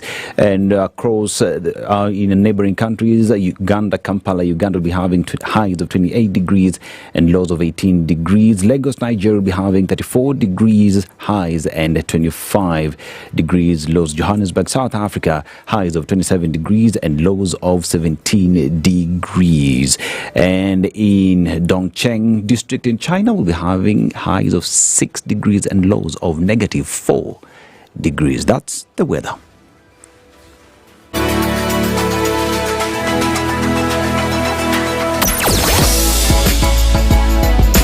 Sugar and spice and everything nice. Spice FM. Spice up your life. As promised, traffic is on the increase.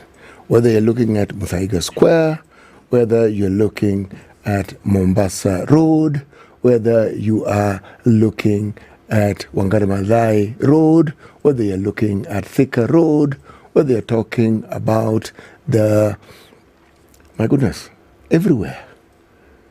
Now, if you happen to be traveling and you do not find traffic, I want to assure you that it is heading your way. Drive carefully and drive conscientiously, and be careful, understanding that the other road users, and reach your destination safely.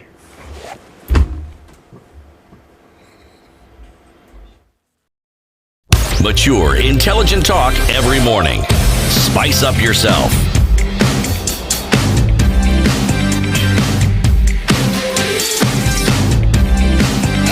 Mornings done right. 94.4 Spice FM, Nairobi. Our conversation continues for the next 24 minutes with the CEO of the Kenya Medical Training Colleges, Dr. Kelly Oluoch.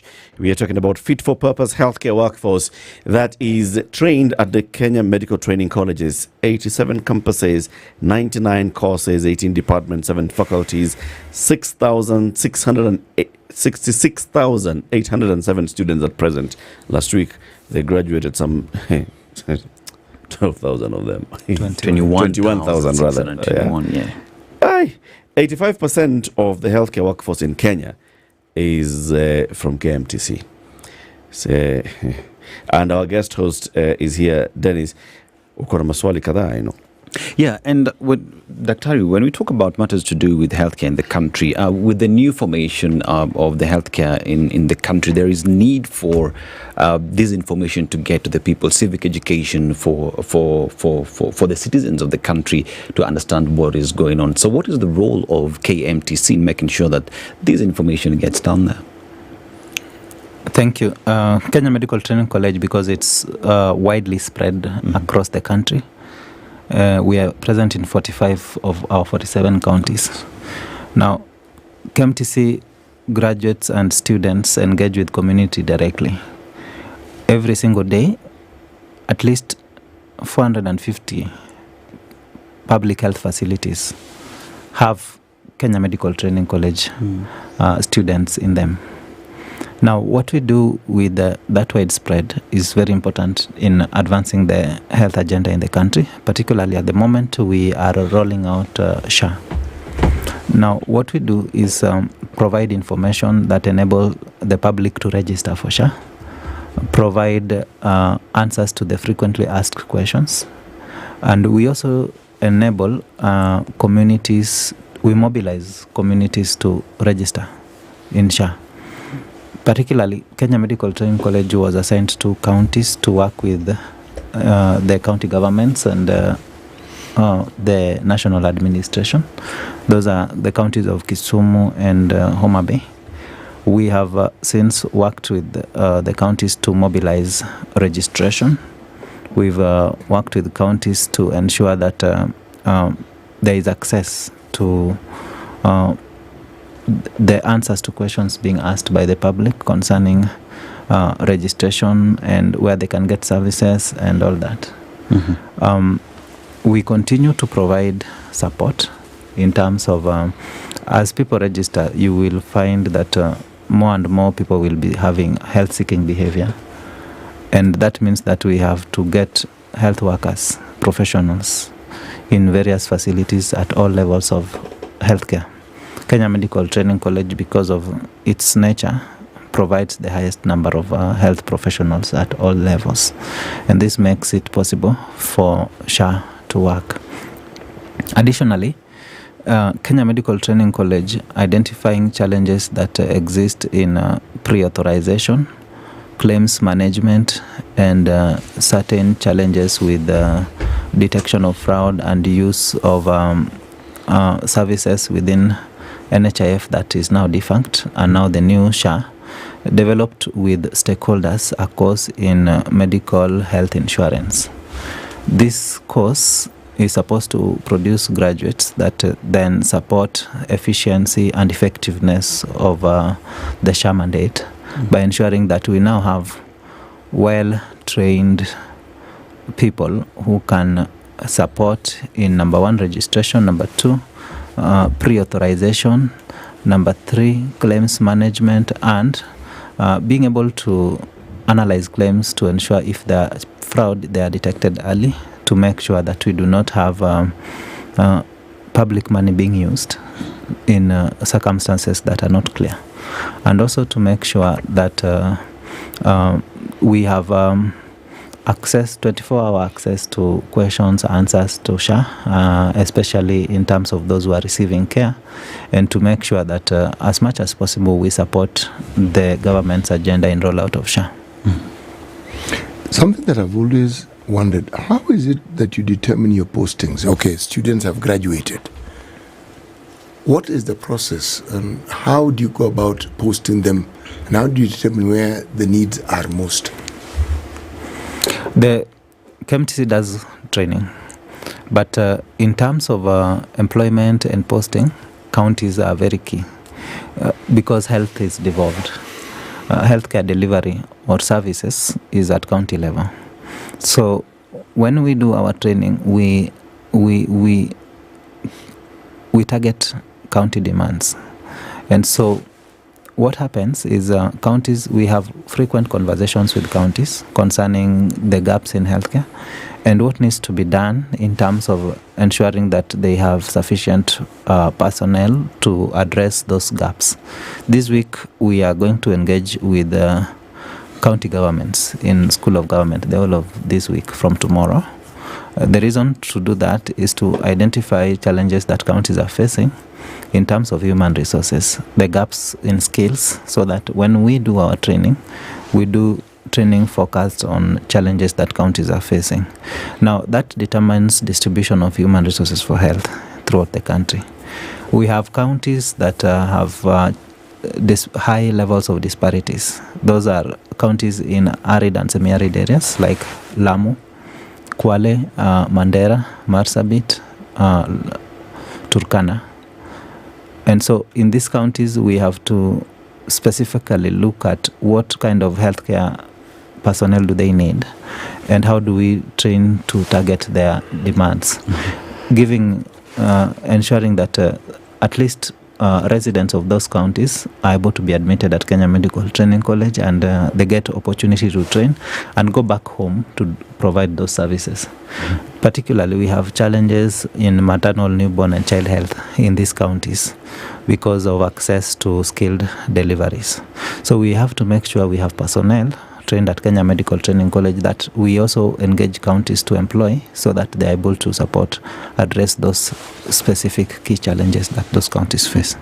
And Daktari, as we talk about local placements, we also understand that you have international placements of students, and there's collaboration in that sector. How does this then affect our local placements and our healthcare locally? We have a very high rise in demand for KMTC graduates out of the country. And what we do is, because we're able to produce sufficient numbers to support the local economy in terms of human resources for health, then we're also happy to ensure that we accelerate preparation and support for those who want to work out of the country. We do it in several ways. Traditionally, KMTC does not train languages. But now, because there's demand for graduates of KMTC in line with our vision of fit for purpose human resources for health in countries that are not English speaking, like French speaking countries, German speaking countries, Arabic countries, and now even our neighbors, that is the Ethiopia, requires specialized health workers that we are able to produce. So we have to adjust to the situations where we are right now. And what we do is we are able now to train, and we actually do train French, German, Arabic, Amharic, and these ones are supposed to help our graduates be able to work in these countries which are not traditionally English speaking. Secondly, there's a lot of demand for health workers in US, Canada, Australia, New Zealand. And for them to work in those countries, they need to do an exam which is called NCLEX, National Licensure Exam for nurses, registered nurses. This exam initially was being done in South Africa and India. Now, what happens is that we, together with the Department for Diaspora, worked to convince Pearson VU, an examination providing organization, to set base in Westlands. So graduates who want to sit this exam need to be prepared for it. So Kenya Medical Training College has a short course in preparation for NCLEX, and to make sure that as many of our graduates, by the time they're graduating, are ready for this examination, we have introduced it at third year level, so that they are able to access the training at a very subsidized cost when they are still continuing with their education. So when they finish and they register with Nursing Council, then all they need to do is register to do the exam at the NCLEX Pearson VU Center in Westlands, and they are ready to work in other countries. So why do we do this? We are cognizant of the fact that not every graduate in Kenya we produce will be employed in the local economy. We are also cognizant of the direction government is taking to provide jobs not only in the country but be an enabler for job seekers outside the country. This is very important to an economy like ours, which is struggling, because now the biggest foreign earner is from remittance from those who are working out of the country. So Kenya Medical Training College in the last 2 years alone has been able to process over 6,000 certificates for those who are going to work out of the country. This year alone, there's a big spike. We have processed 3,053 papers for those who are working out of who want to work out of the country, essentially providing a platform for them to start their career. This is good for the country also. The reason why it's good for the country is, number one, we're able to get foreign a stronger currency because of that foreign exchange capacity to earn. Secondly, these people not necessarily work in those countries the whole of their life. When they come back, then there's the skills they gain from those countries that we may not have here, and they help infuse that skill in the local health setup, and therefore making sure that we are not only inbreeding in terms of skill base, but we're able to get skills from those who have practiced out of the country. This year, this week, as we go towards celebration of Jamhuri, the country is focusing on labor mobility. Today alone, I think up to Wednesday, the president will be holding town hall meetings at KICC to discuss on the situation of labor market, both in the country and out of the country. Kenya Medical Training College is a key player in this discussion. The reason is that we produce the highest number. Even in terms of graduation, there is no university or college that graduates the number that KMTC does. And therefore, we are not just interested in the numbers of those we graduate, but we are interested in those who we graduate getting meaningful employment.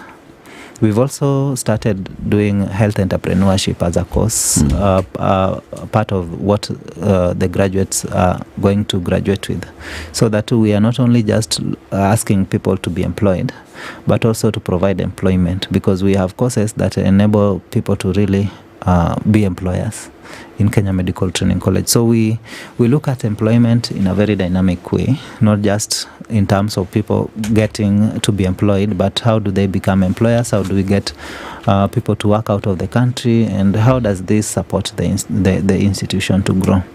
We are also proposing in the upcoming policy for immigration in terms of health workers, because it is very costly to produce a health worker, that there is an introduction of a small levy that enables organizations that produce health workers for other countries like MTC to be able to continue to equip themselves for that role by enabling them to get resources, additional resources that enable competency to be developed both locally and internationally. So we would want to advance this also. You've talked about the costs. Yes, it's I can imagine it's quite costly to produce any of these healthcare workers, and especially when you set up all these campuses across the country, you have to equip them. If you want to make sure that your lab people know and they are using labs, then you have to equip all these. Where does KMTC get its money from? Kenya Medical Training College gets its money first from Exchequer, particularly in terms of remuneration of workers, both lecturers and non-lecturers. Then we also have what students pay as fee, and this is, we call in government, we call it A, appropriation in aid. That is money that you collect and spend at source. And then we have a very robust resource mobilization department that we do proposals, we engage communities, and we also work very closely with counties and NGCDF. Like most of the campuses you're talking about, whether you're talking about Makueni, Wote, whether you're talking about Narok, the infrastructure has been put up by NGCDF or county governments at very heavy capitalization, and that is because of our capacity to collaborate with the various stakeholders. So we realize that as an institution, we will no longer so much depend on the exchequer for resources, and therefore sustainability becomes a major strategy for KMTC in terms of how else do you ensure that the institution is sustainable in the long run. And here we mean it must be financially healthy. We must reduce the amount of resources we are expecting from the treasury, and we must be able to look for these extra resources to support the institution to grow. But even so, whatever we receive both from national government and stakeholders and through resource mobilization, then there is a necessity to always ensure that there is a proper stewardship of those resources to prevent wastage, to prevent loss, and to ensure that we optimize on each shilling to improve the standards of training. And therefore we have sufficient mechanisms. Now what we do at Kenya Medical Training College, we have an ERP, Enterprise Resource Planning, that ensures that we are able to enroll all students on a platform, ensure that we track fee payments, we are able to track expenditure, and to be able to we also track teaching and learning to make sure that we are not losing students through the way because of inability to ensure that they are properly taught.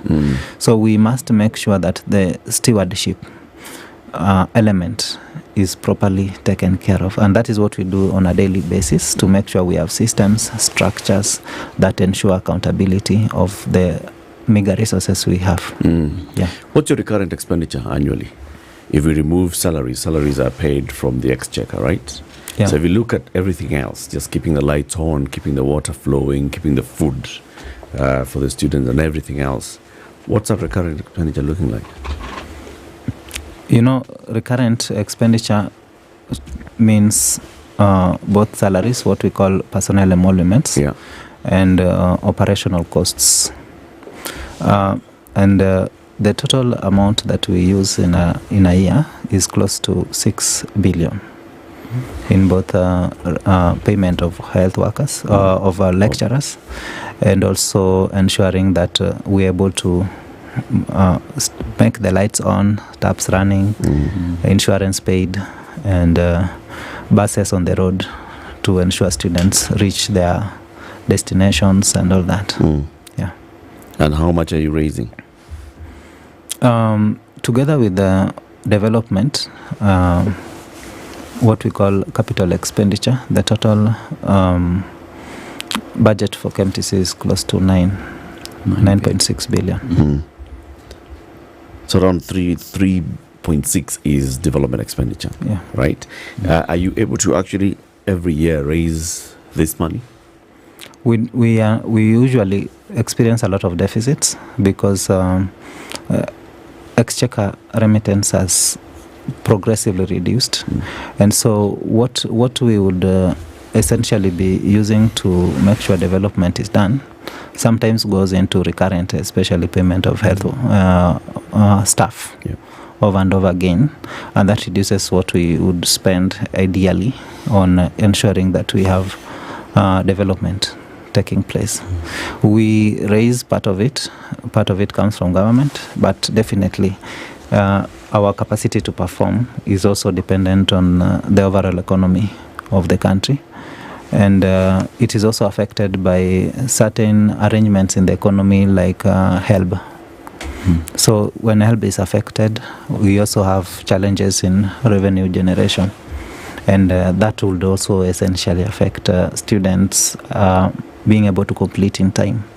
So currently we have 95% completion rate, but this is likely to be affected if we do not have the HELB issues resolved. Yeah. How is it that the remuneration that people who work, the employees at KMTC, and then those who graduate, what's the process of determining what it is that they should be paid once they enter the job market? The labor dynamics. Number one, you see, labor depends on basically where it's being provided. In private sector, it is pretty known what health workers receive at various levels. At public facilities, it is already, people are organized in job groups. And there's entry job groups for graduates, entry job groups for diplomas and all that. But again, there's also the other actors that determine wages, like labor unions. If you have strong labor unions, then the labor market becomes a bit distorted because they will bargain for more than what is possible, and what to when they withdraw labor, then the repercussions, especially in health, is quite a bit. Actually, I need to pause there. The distortion you speak of may exist, but they bargain and they agree, don't they? You know, I want to tell you something, that health, by its very nature, being an essential need, withdrawal of the same has a lot of repercussions. Some of the agreements are made to enable reinstatement of services. Under duress. Yes. they do not reflect the actual economics and how it should work. And so what that means is that money that would have been used previously as planned, let's say to buy, let's say, an X-ray machine or a CT scan, is now being diverted to provide for a service like paying health workers. That essentially distorts. You know, now you have workers, but you do not have equipment. So the whole issue is very dynamic, and it basically requires more planning. Like there's need to have things like labor councils, where employers and employees basically engage on a monthly basis before a crisis develops, and you can see what is available in the basket prior to organizing industrial actions to see that it is sustainable. Hoping that everybody is actually coming there with clean hands and transparency. Of course. Dr. Ali, thank you very much for joining us. Yeah. Dr. Kelly Oluoch is the CEO of the Kenya Medical Training Colleges. He's been our guest. We've been talking about fit-for-purpose healthcare workforce, not just for the Kenyan market, but for the global market. Keep it here for more conversations. Good morning. It's 8 a.m.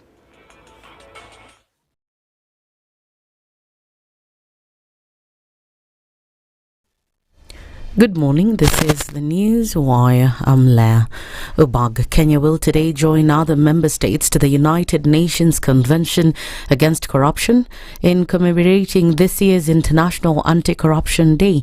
This year's theme, Uniting with Youth Against Corruption, underscores the vital role of young people in promoting integrity and combating corruption.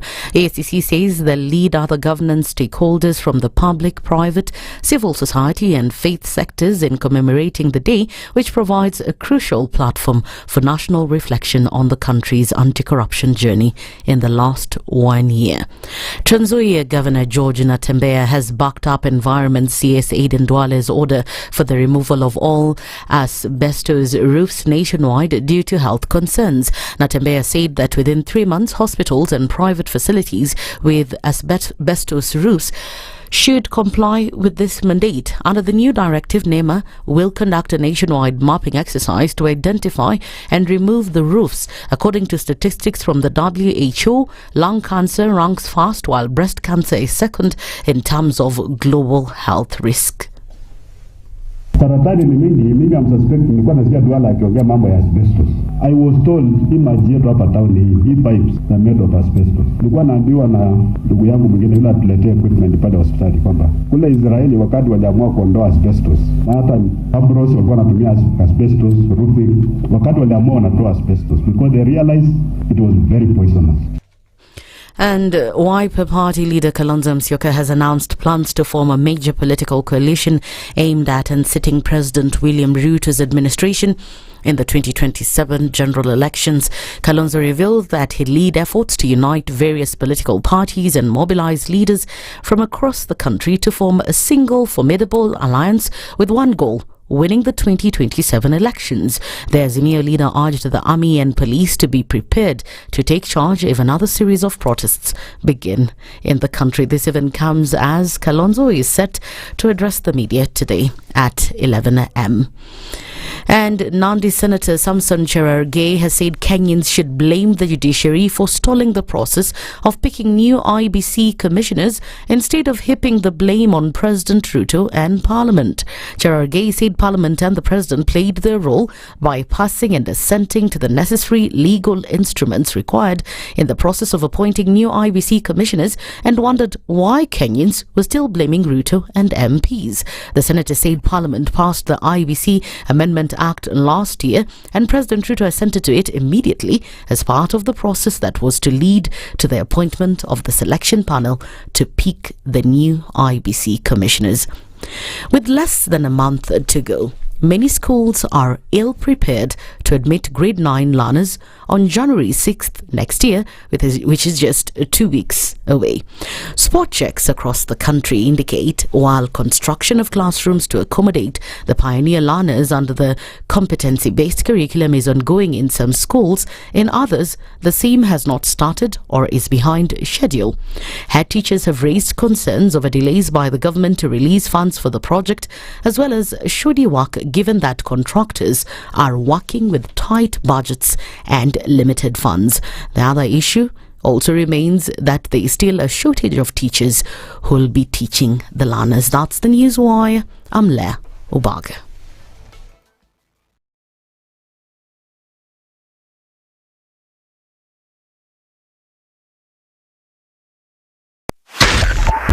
.5 Spice FM, Kisumu.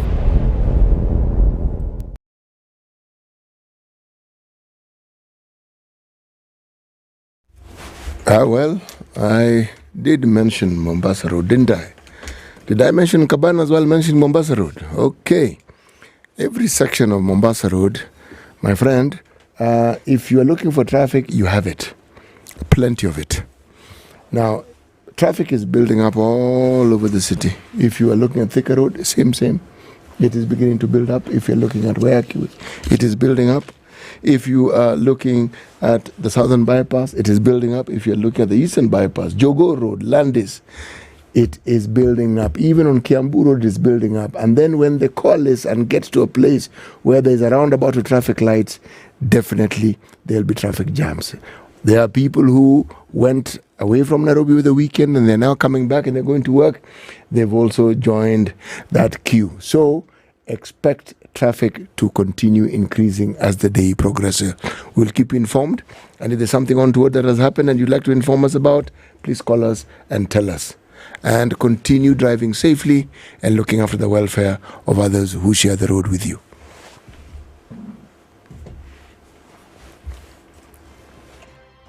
If you go out of this country and come back the same person, then you have a problem. Buy land, 1 million. Put it there for 5 years. What's the purpose? It'll have increased in value. No, that's the thing. That's darkness. You know, that's an eclipse. You don't do that. I hope you don't believe that a hustler is a poor person or that all hustlers are poor. I've seen that conversation. Tell us, who is a hustler? Who's a hustler? Hustler is a person who is making a living through hard work. Corruption in Kenya is a political accusation. The people who are actually corrupt are not pointed fingers at. Kenya is not free. Kenya imeshikwa na mateka. It's under siege. Have you seen that lodge on Nyeri Road? Very high fence. You can't even windows sleep inside. Up near the ceiling. Yes. And if you walk that midnight, you see bats the size of cows. And when it rains, it doesn't rain on that building. Yes. When you're at All Saints and it's raining, it doesn't rain on that building. The things people will believe. The Situation Room, Kenya's biggest conversation.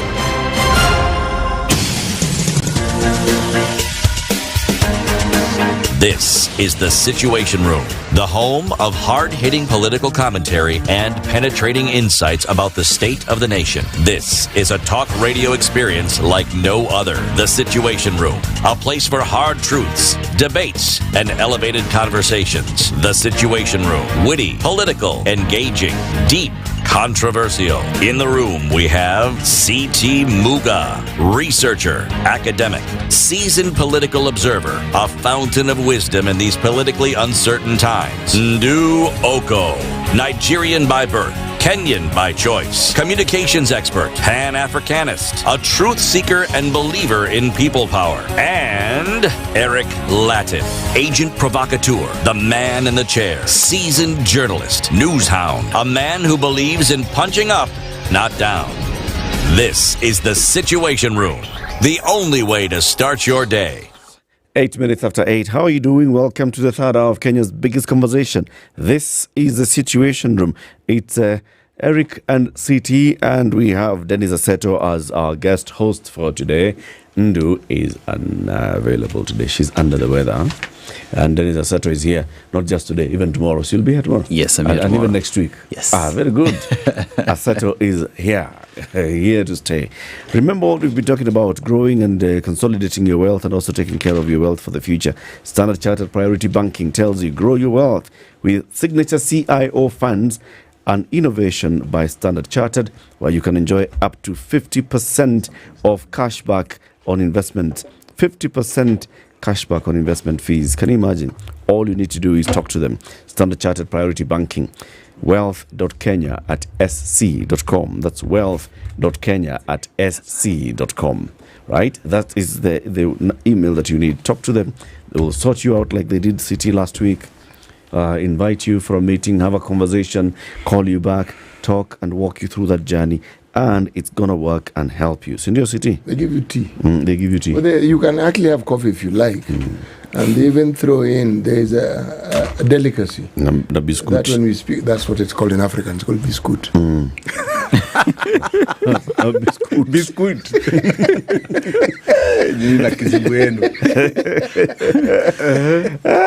Jimmy Wajeke is our guest for the next hour. Good morning, Jimmy. Good morning, Eric. How you doing? Glad to be back here. Karibu tena. I can see you've decided today Ndu is not supposed to be next to me. I don't know why you've done this. And you're even predicting that she will not be here the next few weeks. What have you done? You should have told me that she was not going to be here. Labda singefika. Dennis is going to be here. Mtu anaitwa Dennis. You're in safe hands. Dennis is going to be here in the next few weeks. Even when Ndu comes back tomorrow. Nice to meet you, Dennis. And CT, good to see you again. Good to see you, Jimmy. Yeah. So now we've been waiting for you because we need to understand a couple of things. City, about Jimmy, of course, you know Del Monte. And Del Monte and what they do in terms of, growing and selling juice across the globe. So Del Monte has done this thing forever, right? You know what they say about Del Monte? They don't just go out here and pick their fruits. No. They choose their fruits. And then they convert that juice into liquefied fruits. There's one here that we've been asking ourselves. This thing it's a fruit that looks like a peeled boiled egg. It looks like an egg that is trying to put on a trouser. I can see What's that? you don't know it. Lychee. It's lychee. What fruit You is never that? used to eat that when you were a little kid. Bro, we used to eat guava. Because it's found in plentiful. Papaya. Mapera is guava. That's didn't know. We used to eat mangoes, small mangoes, very sweet. Yes, the loquat, yes, you know very well. And then there was some fruits that tries to mimic grapes. Yes, that we also used to eat. And there were plenty. In fact, it was just a question of having a neighbor, and all the tree needed to do was to grow the fruit on your side of the fence. And so you didn't even need to disturb the neighbor. You just took his fruit. It's part of the fruit from your side. Yes. But lychee. You don't know it. I've read about it, but I don't know it. So this thing grows in Kenya, Jimmy? Yeah, it grows here. Very much here. Lychee. So we used to eat this on the shamba, bwana. Yeah, tukiwa watoto. We were right. Good stuff. We were right. Dennis. We said Jimmy is going to come and tell us what food this is. No, we predicted that you will come and explain to us, because I personally I've never seen it. The closest I get to it, I've seen it, is the closest I got Strawberry. to understanding. Strawberry is very close. So now, taking you back to your childhood days, that is for you. Yes. Thank you. Thank you very much. See, this thing about Del Monte is this. give you a complete turnaround of understanding the process of eating. Here, instead of eating your fruit, you drink as you eat your fruit. That is for you, Jim. Asante sana. And this one is also for you. Very good for me. So now you can drink your tomato. Asante sana. Thank you very much. Tomato juice. Asante. That's a good Christmas gift. Asante. Very good. The next one is the proverb. Oh, we're still at it. Yes, Jimmy, we are still at it. And we are at it this week from the Kingdom of Lesotho. People, they don't... Kingdom of Lesotho? It is kingdom. They have king. Has Dennis mastered this yet? Don't worry. Let's give him time.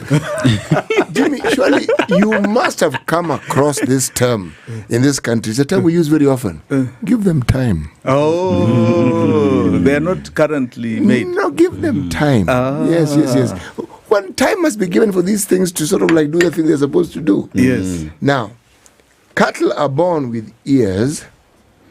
Horns grow later.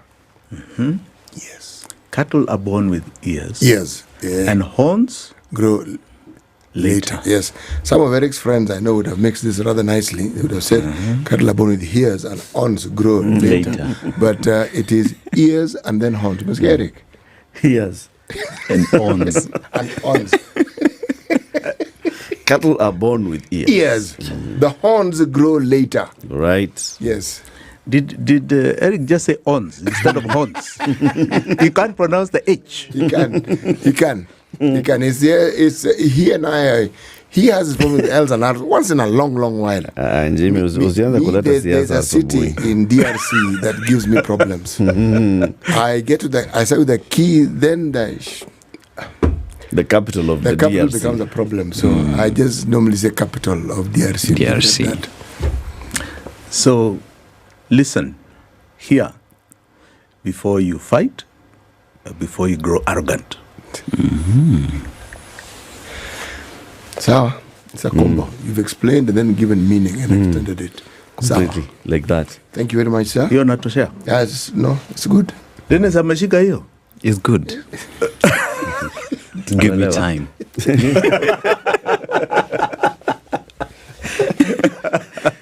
So as sure as horns will grow on the cattle, yes, it means you'll also become arrogant. Yes. Correct. As you grow, as you become bigger, you will become arrogant.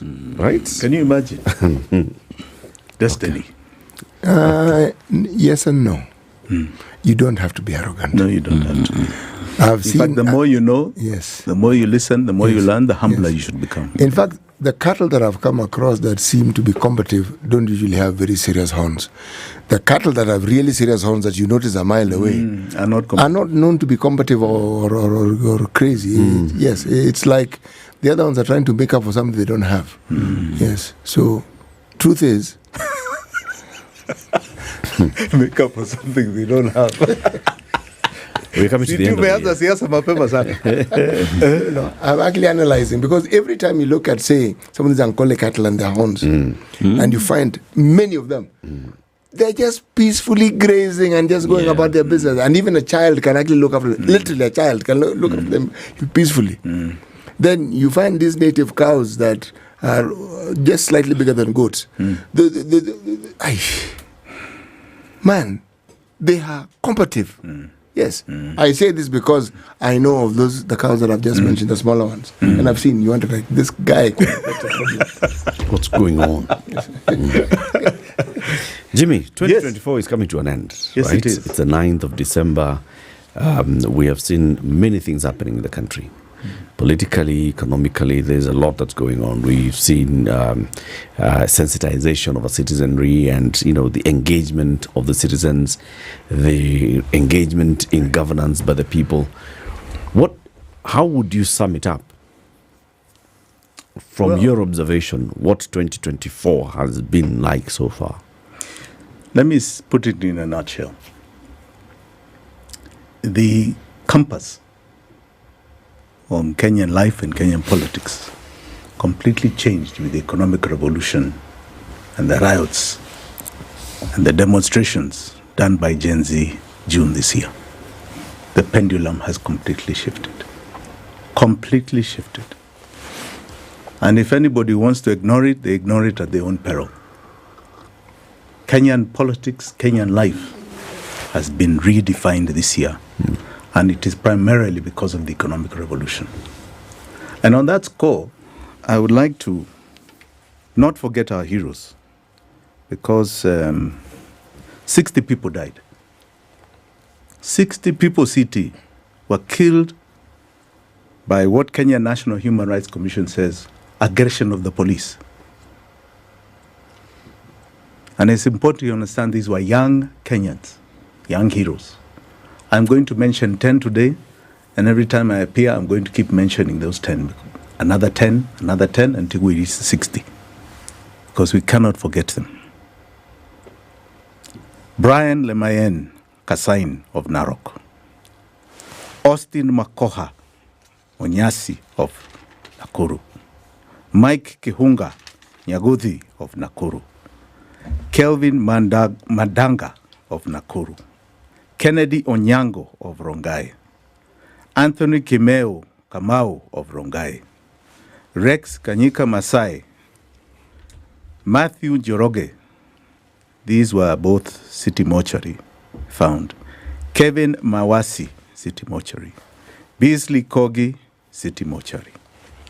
David Chege, city mortuary. Those are 11. These are names we cannot forget.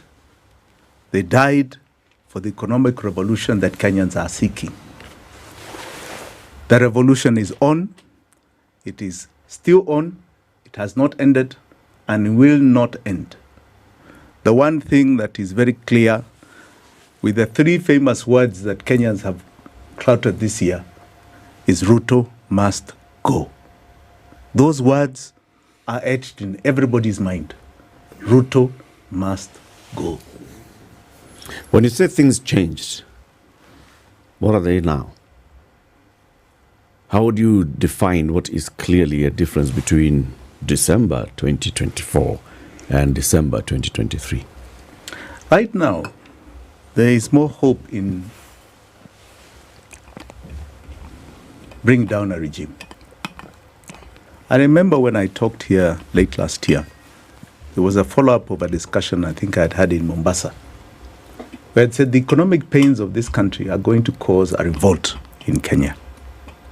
I talked it, in fact, in January and February of this year. And many people were asking me, how is it going to happen? Are you sure it's going to happen? I said, there's no doubt about it. Kenyans are a people who always rise up to the occasion. And it doesn't need to be instigated by anybody. It will come from their hearts.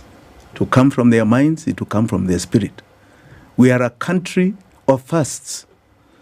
And I kept trying to remind people that even when we had been dominated by the colonial regime of the British, CT, if you didn't know, the British had an empire. They had conquered 500 million people.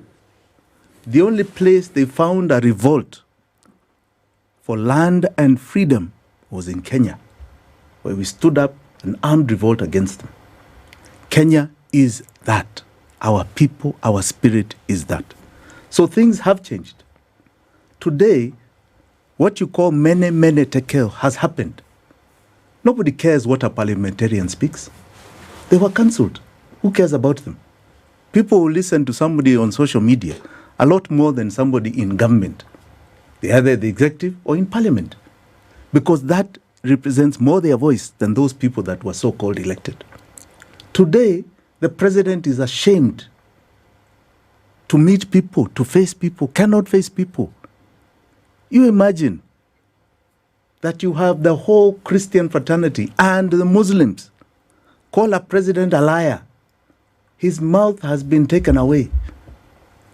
William Samoei Ruto had 4 pillars to his regime. One was the church. The second were the people and parliamentarians. The third, I can assure you, was he had a narrative that he could market to people. He had a narrative. And the fourth was he had a lady called Meg Whitman, who decided she's going to fly his flag no matter how high. Those 4 pillars have gone. Parliament was cancelled. The people that were so-called with him, right? I can assure you that more than half of the vote that he got is out. His mouth has been taken away. His tongue taken away. His narrative taken away. He's called a liar. A head of state being called a liar by those who are the vanguards of our ethics, called the church.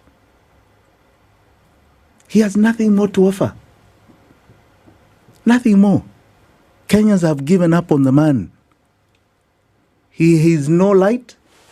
There is no future in this man and his regime. And in fact, every day that we sit back, let us accept there is no hope as long as he's sitting there. None at all. And in fact, the Kenyans have been quiet for 2 months.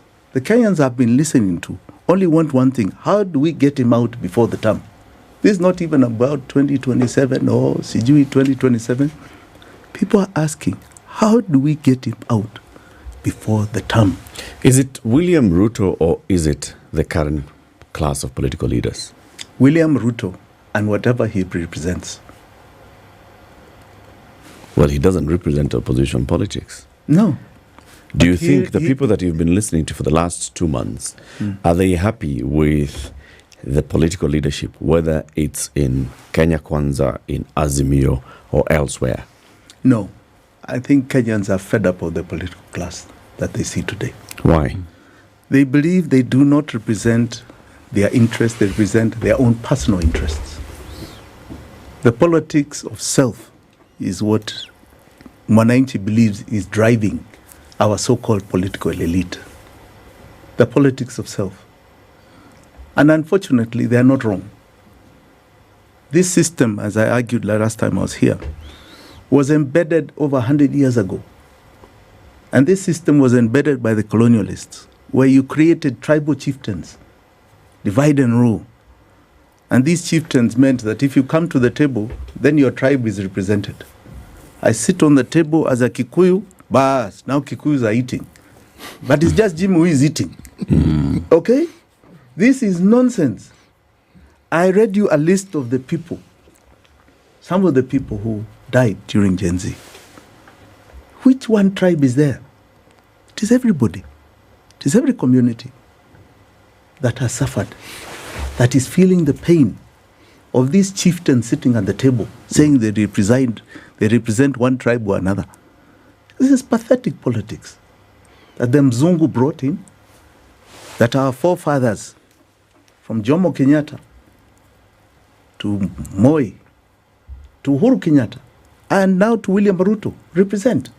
He can talk all he wants about he's not a tribalist. But we all see the amount of people he's employing from his community into the civil service. We left out Kibaki. Kibaki did not believe in that demagoguery. Kibaki, although he got in on the basis of Wagogo from different areas coming to support him, I do not believe that was his calling. He had a different ethos, an ethos of meritocracy. And he tried to shake that off. He didn't succeed.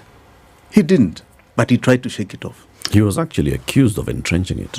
There are those who would argue today that look at Mwai Kibaki, he did the roads, he brought a bit of power, but he entrenched. It was politics. You know, the politics of 2007 were very dangerous.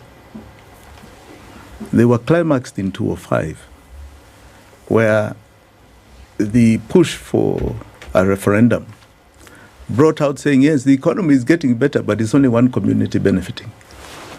And you branded a 41 against 1 on the basis primarily because of an MOU that was not honored.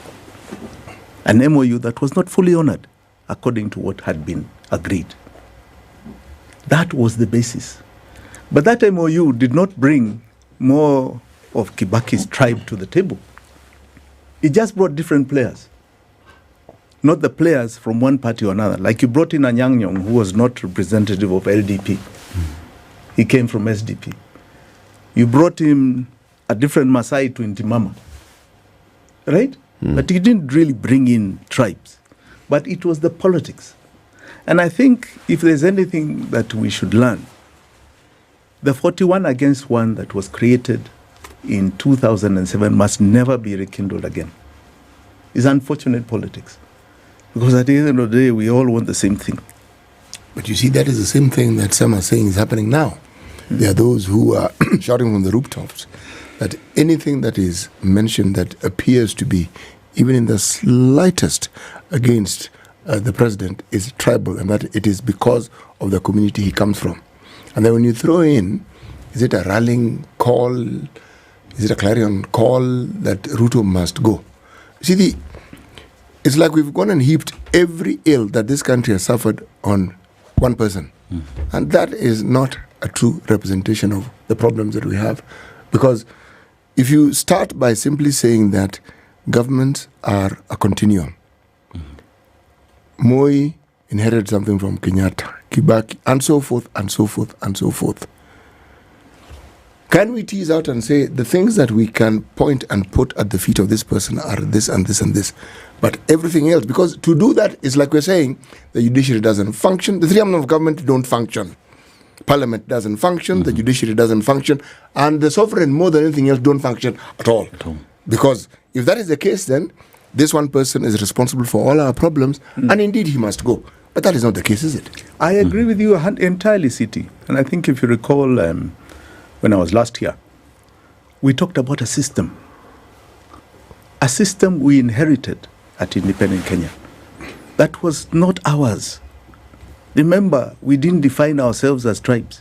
Somebody came and told us what tribe we belong to. Somebody even called us Nilots and Bantu.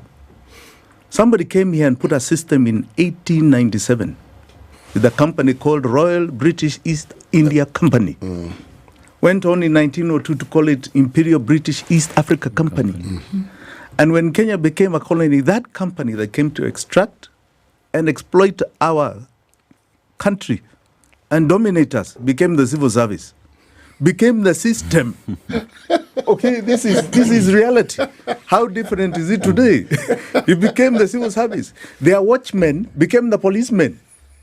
Today, when you go and talk to a policeman at a government office, okay, doesn't he treat you like a watchman? Munataka nini? You are the taxpayer. That is your public office. And he's asking you what you want, because the most important people are the ones who are inside there, not you. Right? That's no different to a watchman. Right? This is what happened. We have never changed this system. Okay? Because it has also worked for those who have so-called inherited power, gotten power. They perpetuated it because it has this thing of the wagogo. Right? But it exploits us. It extracts from us. How different is this government? The one thing William Ruto came in and he said, this is a time for the hustler, not the dynasty. This is a time that he is going to bring the people to the table, not the wagogo. So Jimmy, okay, the real and what happened? stakeholders. And what happened? Because it was in a sense a revolution of that order, right? And people and then resonated with it. And people believed it. They believed it. They believed it. 2 years down the line, I think let's be sincere. He's been unable to do it. They're trying to put the smoke in a can, and the smoke is not getting in there. It just keeps It is not. The man is a total failure. Okay? He's a total failure. So, CT, he's a perpetuation of it. In fact, he's entrenching it even more. You see, my point, Jimmy, was this. He represents something that has been wrong for a very long time. And because of our history, the spotlights are now on him with greater scrutiny than probably any other president this country has received. Now, that is a good thing. It's a fantastic thing. Because it means that we are awake. Yes. And I credit him with that awakening. This is my point exactly. He's bandit in the absence of that, his style of ruling, we would not be where we are in terms of our thinking, in terms of our evolution, in terms of how we look at life. So his failure has been to our success. But I think I would argue that his failure was primarily our failure, and part of the reason why people are angry is because we see the mistakes we made, and in true Kenyan style, we must find someone to blame for it. True. That is my view. Is it his failure then or his success? You see, there's the word inadvertent, okay? That's a good one. True. It bears very, very, very, very good meaning in this particular circumstance. Why do I say that? You know how it is, you look back and you wonder, how did we get here? And certain occurrences that took place and nobody could have foreseen that they would lead to exactly where we are. This is a person with his group, they were going about the business they had set out to do. They had a narrative they had sold. Unfortunately, at a very early age, there was an incongruence between what was being said and what was being done. But the narrative kept continuing. And the schism kept increasing. It got to a point people say, but wait, there's a disconnect here. In fact, this is not even a disconnect. This is a valley, and it's growing. Now, I credit those occurrences to our awakening. And that's why I use the word inadvertent. We may be in the Sinai moment here. Okay. The people of Israel believed what Moses was telling them. Let's move out of here. This is slavery. We work for the house of the Pharaoh. We need to get out. And God has told us we can move to our own land and freedom and milk and honey. And then you go into the wilderness. And not because Moses has done whatever Moses has done. It's because the people have done what the people have done that God decides circle around you for 40 years like this. Right? Who do they turn against? Moses. But you see, they're looking back and seeing, this is the hope that we have. And you embolden, you are actually the embodiment of the hope. Yes. And because we are not in Canaan yet, it's your fault. It is your fault. The people do not want to accept that it's because of their fault that they are not yet in Canaan. They look at their leader, that there's the reason they are not in Canaan. Maybe it's the same kind of thing that we are saying here. As we say Ruto must go, is the same thing that those guys were saying, Moses must go. No, Eric. But we're in the wilderness. Eric, we're heading towards Canaan. Let me cut you there. Because really, to compare Ruto to Moses, I think really is blasphemy. No, I'm comparing you to... sincerity, I'm comparing you to the Israelites. Watch out, Moses. No. Moses, you Kenyans. No. To try and epitomize Ruto to Moses is blasphemy. Honestly. Is it? Please, absolutely. Moses did never began on the premise of a lie. Never. His whole path was to lead the people to Canaan. And he walked the path. Even God helped him part the Red Sea. He did. But to you to sit back to equate that to William Samoei Ruto, I think it's very sad. Then what happened? No, the analogy here. All right? Then what happened? So in Sinai, yes, they went round and round. And I like to look at it this way. Look at it in terms of milestones in our own lives. Yes. We have been through our first liberation, which was political. All right? If you take it to modern context, we have been through what you call our political liberation. This is what is giving us this platform under which we feel so free to talk to power, challenge authority. All right? Go and vote, voice our opinions, get out there and demonstrate. Even though we are being shot at, we do so. That period has taken a good part of 50 to 60 years. Yes. Both our first liberation, our second liberation. All right? That is the context under which we have been in Sinai. Because we went through our political liberation. We're now going through what you call economic liberation.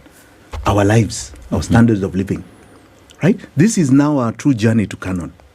Because Canaan was about fruit for everybody. Plentiful. Right? Land of plenty. This is where we are going. We're not in Sinai. And independent. We are on our path. And this is a joyful path, actually. All right? Yes. And what is happening is that those who misled us, right? Those who misled us, that even our political liberation will lead to our economic liberation, are now being forced to fall apart. They're all leaving. Fagia water is now in place. All right? It is truly coming. Right? We are tired of this nonsense. Okay? Talk real issues that are about our stomach and our future and our generations to come. Right? Fagia water is in place. And the joy that is coming is phenomenal. Phenomenal. So, Eric, So we should focus on the journey. Yes. Not on Moses. Not on Moses. Not on the tablets. No. Not on creating our own gods. The Joshuas are being born every day. Right. I've given you a list of those who have laid their lives for this path. We are not in Sinai. No. We are on our journey now. But on our journey we're in to Sinai, on Canaan. our journey. Let's take a break. 23 minutes to 9. Jimmy Wanjagi is our guest this morning. What are you again in Safina? You're a member of Safina. I'm a member of Safina. Yeah. Yes. Yeah, we keep saying that and reminding everybody that. So Jimmy is one of the people who very well know what we are going to talk about next, which is flying business with Emirates. 140 destinations out of JKIA. And what do you get? The live flatbed. How is that bed, Jimmy?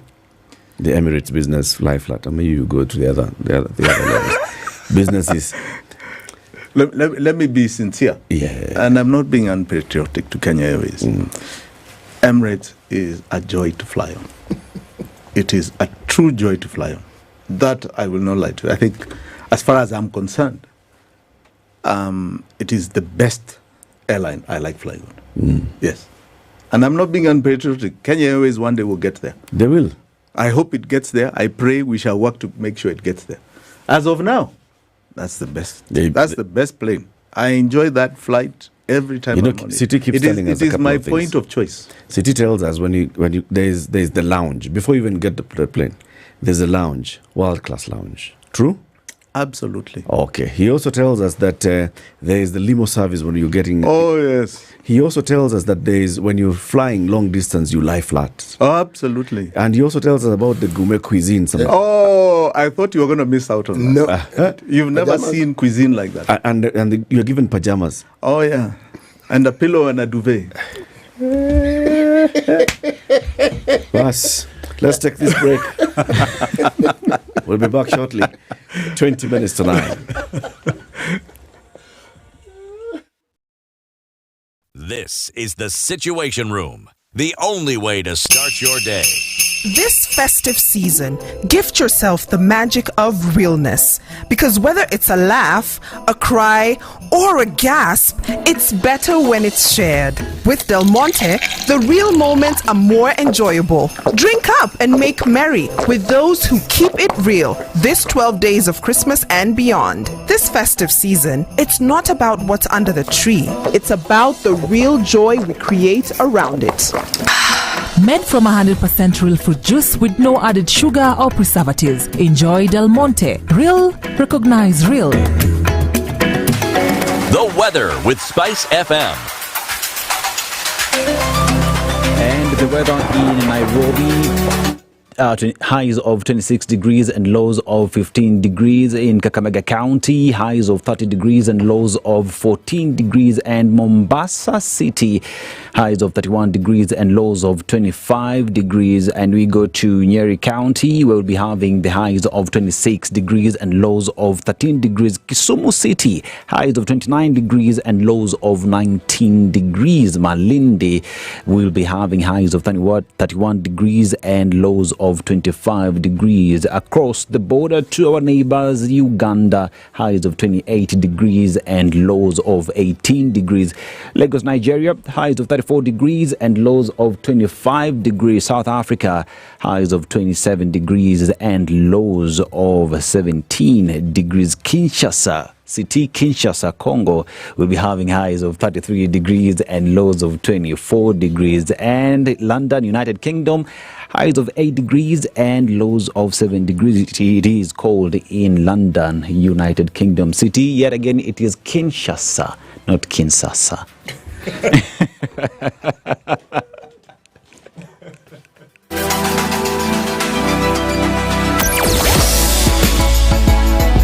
Sugar and spice and everything nice.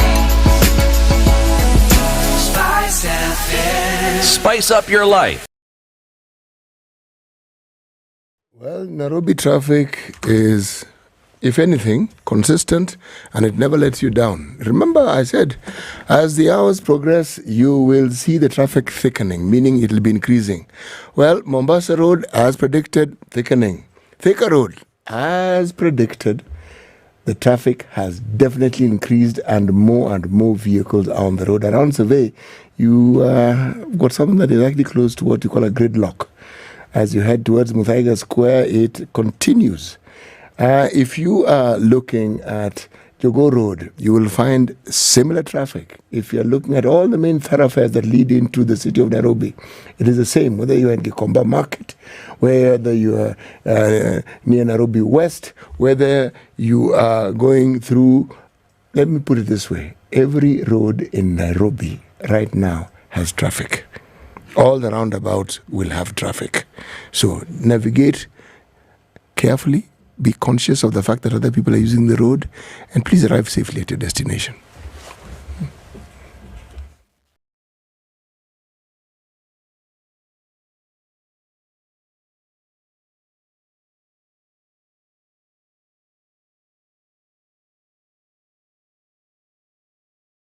Mature, intelligent talk every morning. Spice up yourself.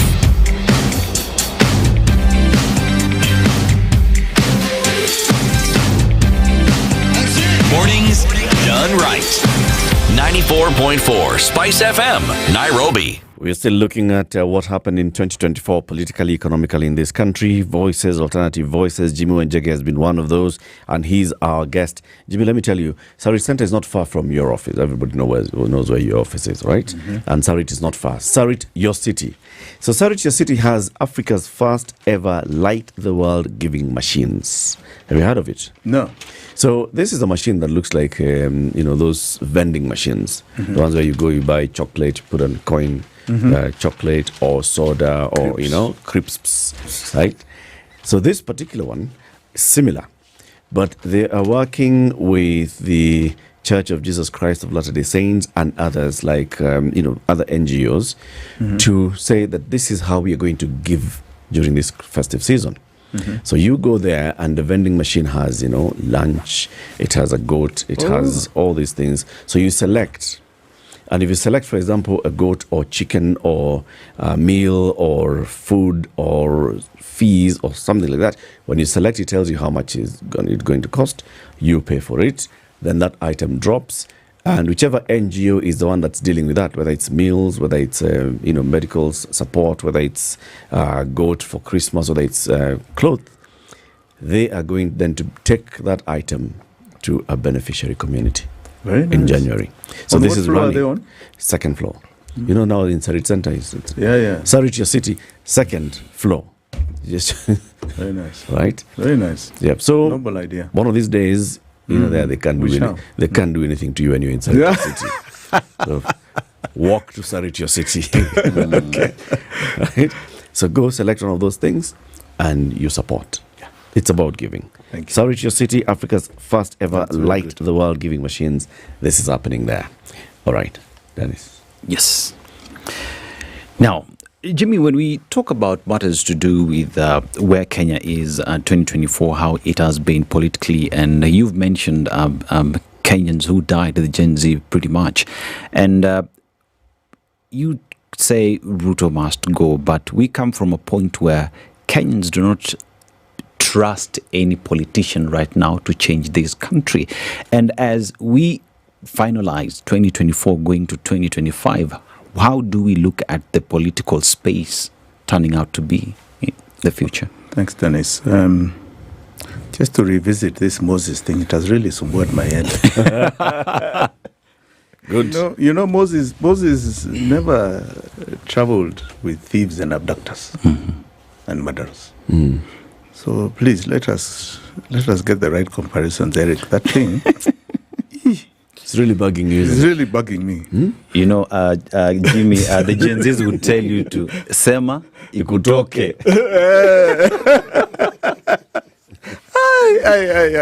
That thing.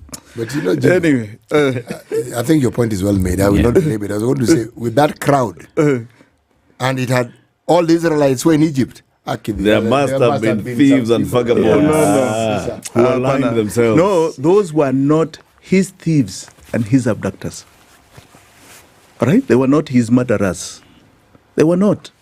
They were not the people that went and killed 60 people. Mm-hmm. So please, The point you make is a valid one. Yeah. The point you make is a valid one. You see, Dennis, just remind me of your question. You know, there's a question you asked. You know, it's like saying the devil and God. You know, this is a comparison. So, yes. So, Dennis, will you remind me the question? Kenyans right now do not trust any politician to change this country, whichever way you want to look at it. And as we look at 2024, the way it has been and the push for change and all that, as we wrap it up in the future, how do we look at the political space and how will it play? I agree in part that Kenyans do not trust politicians. That's why I'm very keen on stressing Fagia Water. Mm-hmm. But Kenyans are also yearning for leadership. Mm-hmm. And that leadership will and is emerging. The Joshuas are coming out. And the Joshuas will come out with action, not just mere talk. Mm-hmm. We are clear this country has a resolution called Ruto must go. The one resolution that is not coming out clearly is when. Because it's now 2 years, maybe 3 months or so since he got inaugurated. There's probably another 2 years, 10 months, 2 years, 9 months left to the next election. And the anxiety is for change before then. Mm-hmm. Because one thing he cannot change is the destiny of Kenyans. Every day we are going to wake up in the morning, it's just more and more pain, more and more dysfunctionality. If anybody has a modicum of hope, it will go away and dissipate.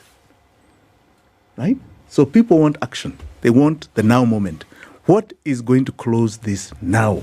Mm-hmm. What is going to bring about this change now? And I want to stress two things.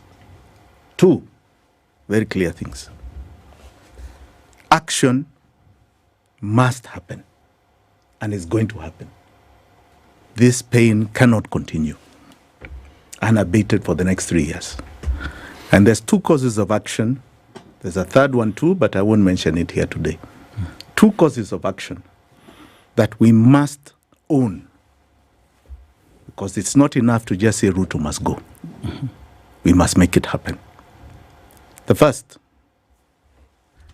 is that since we are in a revolutionary moment, we must make sure we take hold of this revolutionary moment with action. We are going to soon be proposing, and I'll state it here, what you call a tax revolution. Stop paying tax. Stop feeding this person you want him to go. Stop paying tax. Those revolutions have worked since time immemorial. Stop paying tax. Kata kodi. Axe the tax. Stop feeding this monster that we want to exit our lives. Tax revolutions led to the Great Depression of the US, forced a government to change. Tax revolutions have, even in countries in Africa, changed the course and brought multi-party democracy. In this country alone, we had the hut tax that the British brought. And can you imagine the hut tax?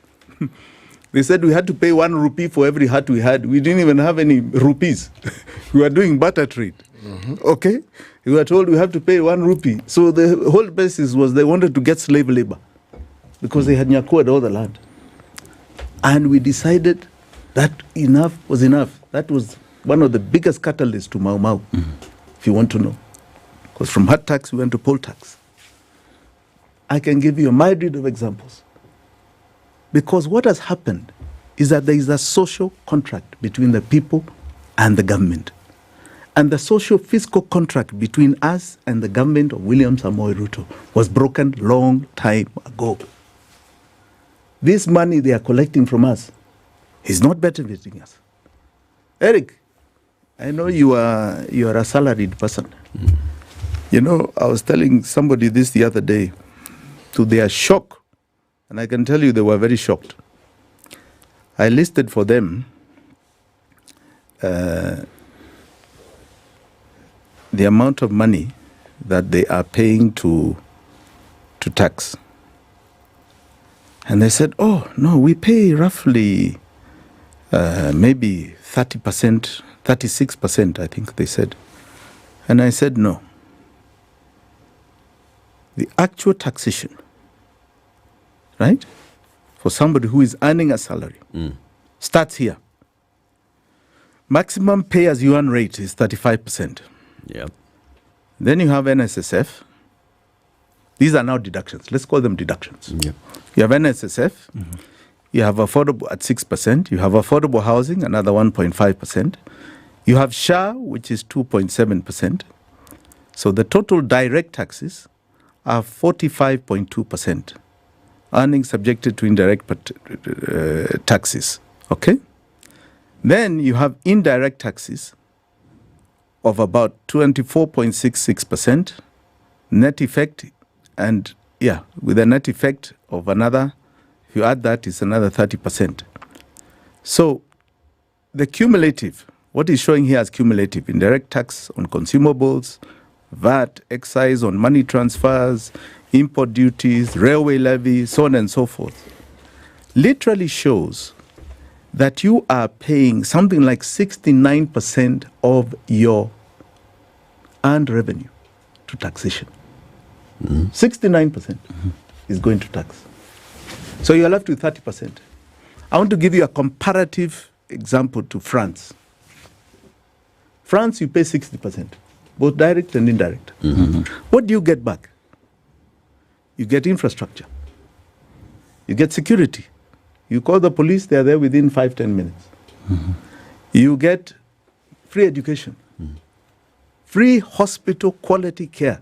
You're going for heart surgery, it's like none else in the world. You get unemployment insurance if you're out of a job. And everybody wants to retire early because you get a very handsome pension. You can live your life on the beach. All right? And in fact, one of the big political battles is what is the retirement age? Right? Because people want to retire at 55. All right? And I think it was pushed at one point to 65 and it has caused mayhem. Okay? Now, this is the comparative nature. What do you get here? Dilapidated infrastructure. All right? You have no system that works. You get policemen who shoot you with money that you're giving them bullets for. Okay? You get oppression. You get lies. What services are you getting back in return? You don't have free education anymore. You're begging and queuing for bursaries as though it's their money, not yours. What is this? You are paying odious debt. 70% of what we contribute is to criminality. Paying debt that you don't owe. Feeding some stomachs. Right? Continuously. Our slavery. What social contract do we have with the people, with the government? They broke it long time ago. But is it toshe? The amazing thing is the Supreme Court, in its wisdom, I say, to save William Samoei Ruto on the finance bill, gave us a very interesting conclusion. It says the revenue estimates, which are where our taxes are anchored, are not supposed to be in the appropriation bill. I mean, it's laughable. Completely laughable. So they've said our taxes are not part of the budget. Right? If you read PFM and you read it in conjunction with the Constitution, 37.9 is so clear. The appropriation bill are the estimates, both revenue and expenditure. They have said revenue does not have to be there, only expenditure. So they have literally told us that tax is not part of the budget. So if tax is not a part of the budget, why are we paying tax? Why are we paying tax? Is that the only interpretation one can have for what the Supreme Yes, Court there's said? nothing else to it. They were trying to interpret Article 221 in relation to the Appropriation Act. 221 says the revenue, the budget is going to be revenue and expenditure estimates together. Right? And that is carried on, right, in the PFM, what the Appropriation Act contains. And then they say here, because it has not been done, all this time, they found an excuse, contrary to their opinion in the year 2020, where they said it has to be together, that is the budget. They came up with an excuse to save William Ruto with his finance bill of 2023 rather, that revenue estimates do not have to be part of the appropriation bill. That is their ruling. If I take your view, can I therefore then ask that is the Supreme Court not allowed to contradict itself? No, the Supreme Court is supposed to interpret correctly the Constitution of Kenya. So they're not contradicting. They cannot contradict the Constitution. Can we then say that when they interpreted in 2020 it was correct, and that in 2024 they are still correct? So what influenced them? I wonder. You tell me. What do you think influenced them? I believe they were gotten to by the government of William Samoei Ruto. That is my belief. And is there evidence? Because how do you change? What they've actually done is ultra-vires to the Constitution of Kenya. Their ruling is null and void as we talk today. Right? And one day they shall account for it. They are not people who are going to be there forever. One day they shall account for it. And history will judge them very harshly. This Supreme Court. Very harshly. It is my prayer. This is not a Supreme Court we want to see adjudicating over any other election. They should be gone like yesterday. They do not represent us. This is why people get so annoyed about these systems. They no longer represent the people. They are going and interpreting for their own ends. So they have given us the out for not paying tax. They have told us that tax is not part of revenue, is not part of budget. So why are we paying? So on the one why are we feeding even those delinquents in the Supreme Court? Why are we feeding them? We must deny them this income. Our time to act is now. We must do a tax revolt. What? Based on the Supreme Court decision? No. I said first and foremost the social contract has already been broken. Number two, the Supreme Court has already given us an out. But you disagree with it? No, what do you mean I disagree with it? I just said you disagree with it. It's ultra-vires to the Constitution. But they've given us an out. In terms of trying to save William Ruto, they've told us, don't pay tax. So we will not pay tax. And I urge Kenyans not to pay tax. Don't feed these monsters. The power is in your pocket. The power to remove William Ruto is in your pocket. To remove these delinquencies is in your pocket. Stop paying tax. Get off the grid. Does the Constitution give us this out? It's out. No, yes. My friend, what do you mean the Constitution? Mean the Constitution. But I'm saying the Supreme Court has already given us the out. What else do we want? Is the Supreme Court and interpretation look at it this way. Superior to this to the Constitution? No, it isn't. It isn't. But the Supreme Court also anchors, the Constitution also anchors the social contract. Yes, it does. We're going to the news, Jimmy. Stay here.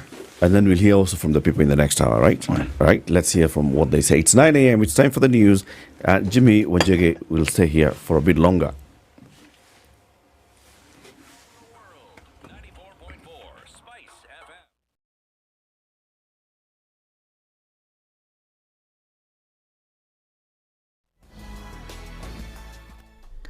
Good morning, this is the News Wire. I'm Lao. Ubaga. At least one person was killed and several were injured when a bus they were travelling in was involved in an accident along Lundiani-Muhoroni Road, Kericho County. Police said the bus was coming from Nairobi heading to Kisumu when it was involved in an accident this morning in Jambo, Kenya. National Police Service spokesperson Dr. Resila Onyango said they had recorded at least one fatality involving a teenager. She said many passengers were injured in the accident and are in hospitals. Statistics show at least 4,282 people have been killed in accidents reported this year. A fourth-year student at Kenyatta University was found dead in a house after a suspected suicide incident in the Marel area, Bungoma County.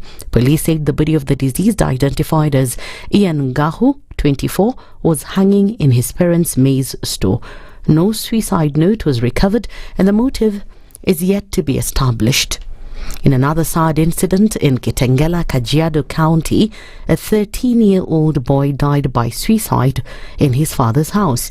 Police who visited the scene said the boy used a bedsheet to hang himself on a truss in the house and the motive of the incident was not immediately known. Elsewhere in Ongata Rongai, Kajiado County, one Hilary Kiprotich, 23, also died by suicide on a tree in the Gataka area. In Homa Bay, a 14-year-old boy died by suicide in Kibanga village after she managed to hang herself on a tree using a rope. She was barely or just a class 6 pupil at Wiga Primary School. Police say the trend of suicide incidents has been on the rise, with at least 2 incidents reported daily. The government says they've put in place mechanisms to address the menace, with WHO attributing such cases to joblessness, death, academic failures or pressures, legal and financial difficulties. Doing business with some county governments could be a risky venture that could easily plunge your thriving venture into financial nightmare.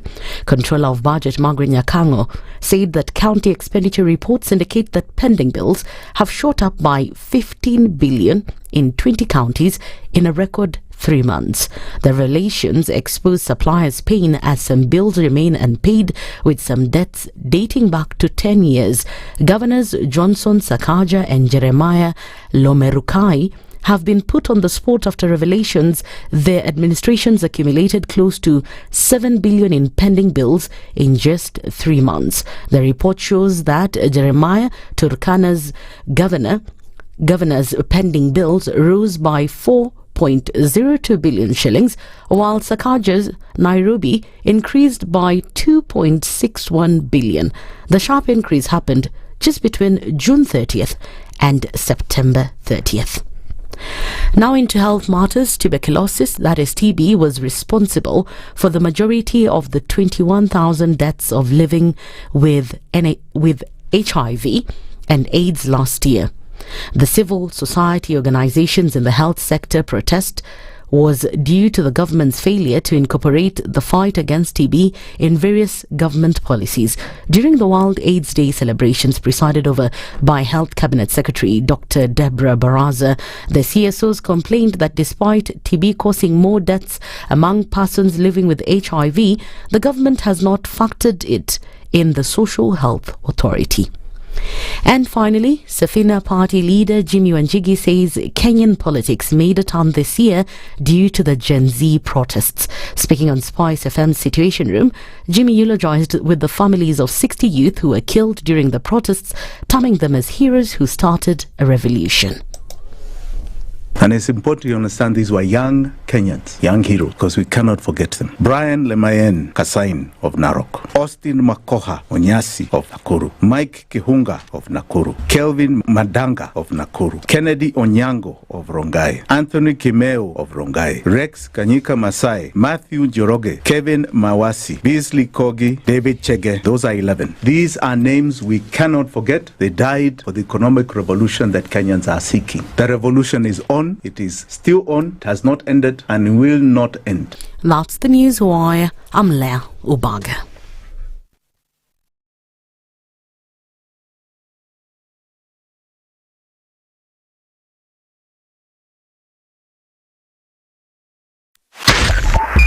SpiceFM, Nyeri.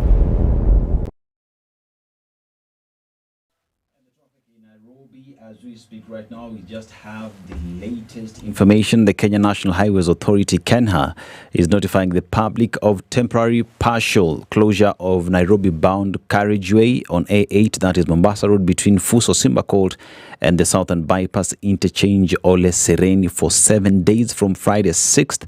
2024 to December 13th. During the period of the road closure, heavy vehicles of gross weight greater than 3.5 tons and other motorists heading to Southern Bypass will be diverted to exit the main highway at Kiangombe Slip Road through Old Mombasa Road. This is the latest information. If you're using Mombasa Road, remember that that road has been blocked and also diversions have been made. That can also be seen on other roads that have been affected. That means if you're coming from Mombasa Road, use alternative routes. You can use the Airport North Road, or take your turn at General Motors, use Enterprise Road and find your way to your destination, or alternatively use the ICDE road towards the southern bypass. But other roads as well, if you go through Mombasa Road, Embakasi, we can see the roads there are busy. Equally, Thika Road around KCA University, Muthaiga Square is bumper to bumper, and other roads as well are affected with traffic. But you can also talk to us on our social media platforms. Talk to us, tell us how the road you are using is, as we update you about the state of the nation. This is a talk radio experience like no other. The Situation Room, a place for hard truths, debates, and elevated conversations. The Situation Room, witty, political, engaging, deep, controversial. In the room, we have C.T. Muga, researcher, academic, seasoned political observer, a fountain of wisdom in these politically uncertain times. Ndu Okoh, Nigerian by birth, Kenyan by choice, communications expert, Pan-Africanist, a truth seeker and believer in people power, and Eric Latiff, agent provocateur, the man in the chair, seasoned journalist, news hound, a man who believes in punching up, not down. This is the 8 minutes after 9. Good morning and welcome to the final hour of the Situation Room this morning. We are glad that you are here, you are tuned in, and you're following the conversation. Siti, remind us why we should be thinking about Del Monte as we go into Christmas. Well, it's really very simple. Yes, from a purely health perspective. Yes. You want to ask yourself, how do you ensure that your entire body system functions well? Well, by ensuring that you give it the right food. Now, whether you're talking about vitamin B, whether we're talking about vitamin C, whether you're talking about potassium, whether you're talking about liver health, whether you're talking about your eyes, the truth of the matter is, when you have a fruit and you're told that one of those fruits per day keeps the doctor away, imagine if that fruit is in a much easier consumable form, liquid. Because that's what Del Monte offers you. It offers you the same goodness in liquid form. Real fruit. Liquefied fruit. It is a fruit. It's in liquid form. Even the tomato, which we know is a vegetable, in liquid form. he was very Jimmy was very happy when you gave him the tomato. Can you imagine why?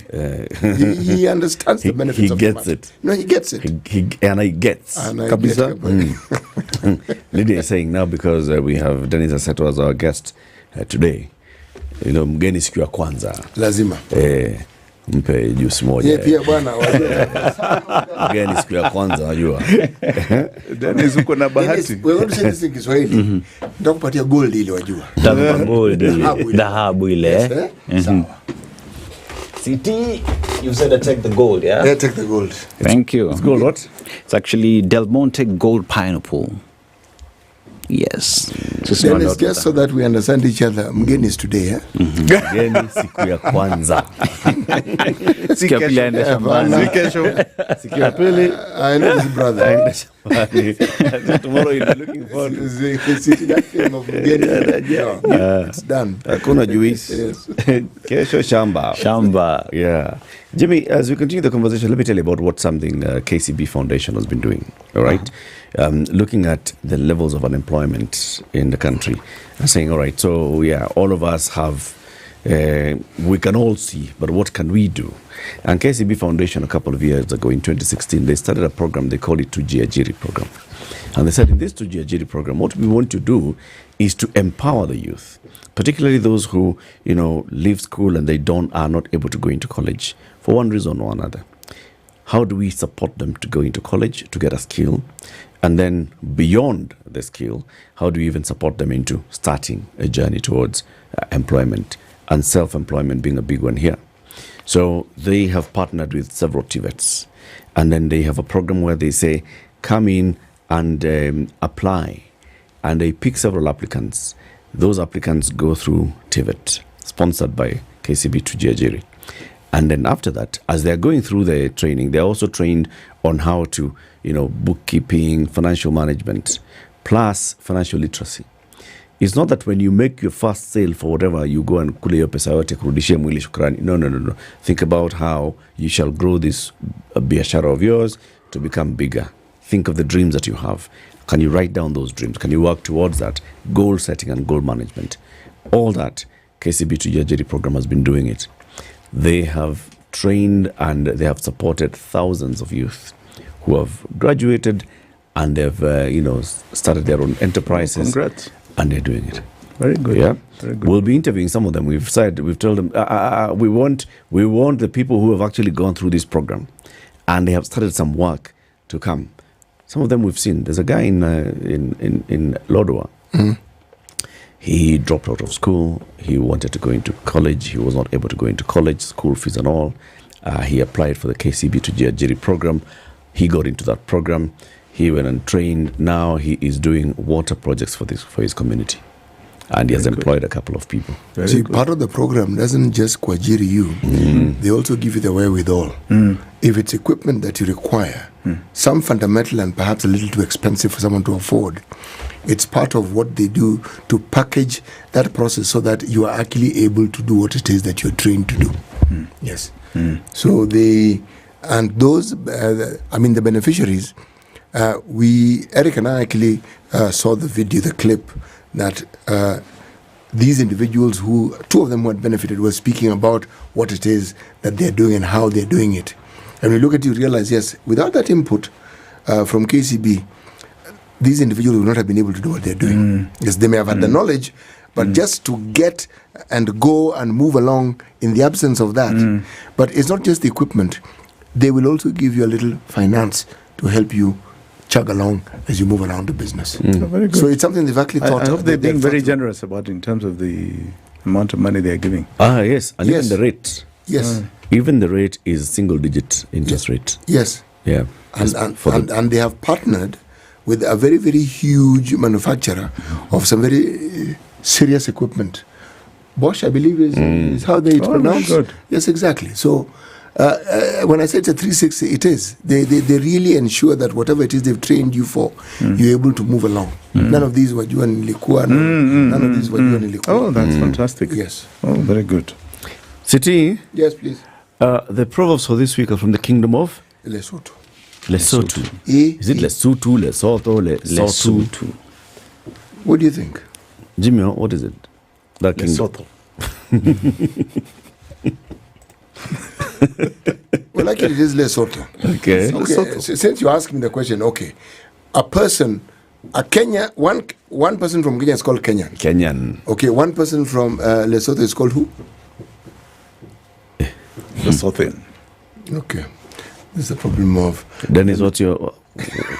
Plead the fifth. What's your guess? I plead the fifth. Take a guess, boy. Take a guess, Chief. What's that?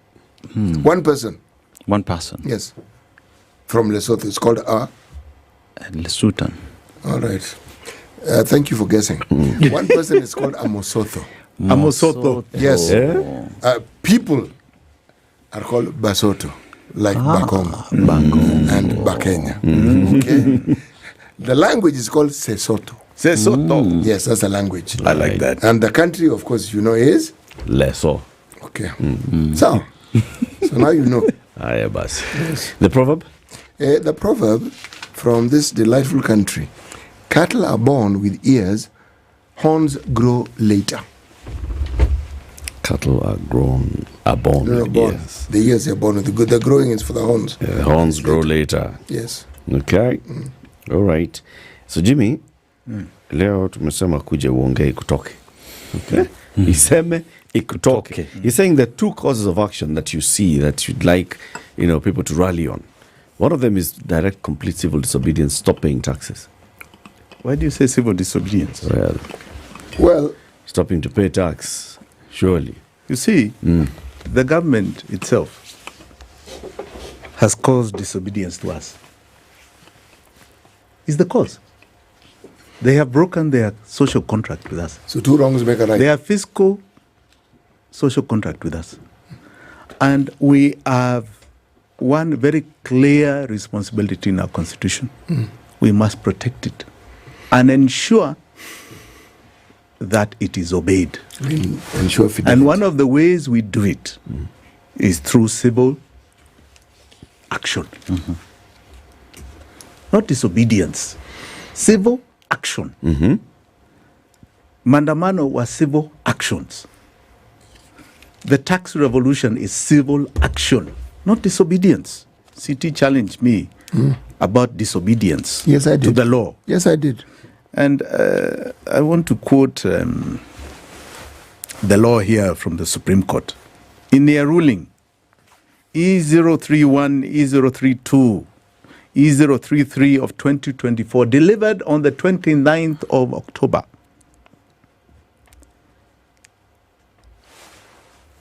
this was on the Finance Bill 2023. Yes. They said, and I like to say that they overgrew their creature, the interpretation that was before them was Article 220, 221 A, B, and C, which requires that the budgets of the national and county governments shall contain estimates of revenue and expenditure, differentiating between recurrent and development expenditure, and B, proposing for financing any anticipated deficit for the period of which they apply.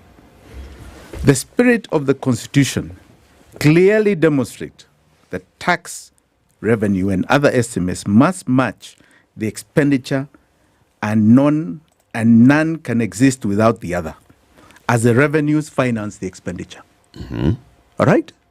So the makers of the Constitution were fairly clear. We are looking for a balanced budget. In other words, what we spend should be covered by what we collect. And if there is any anticipation of any difference, that is our deficit, our shortfall, it must be stated and must show where it goes on the expenditure side because it is considered as revenue.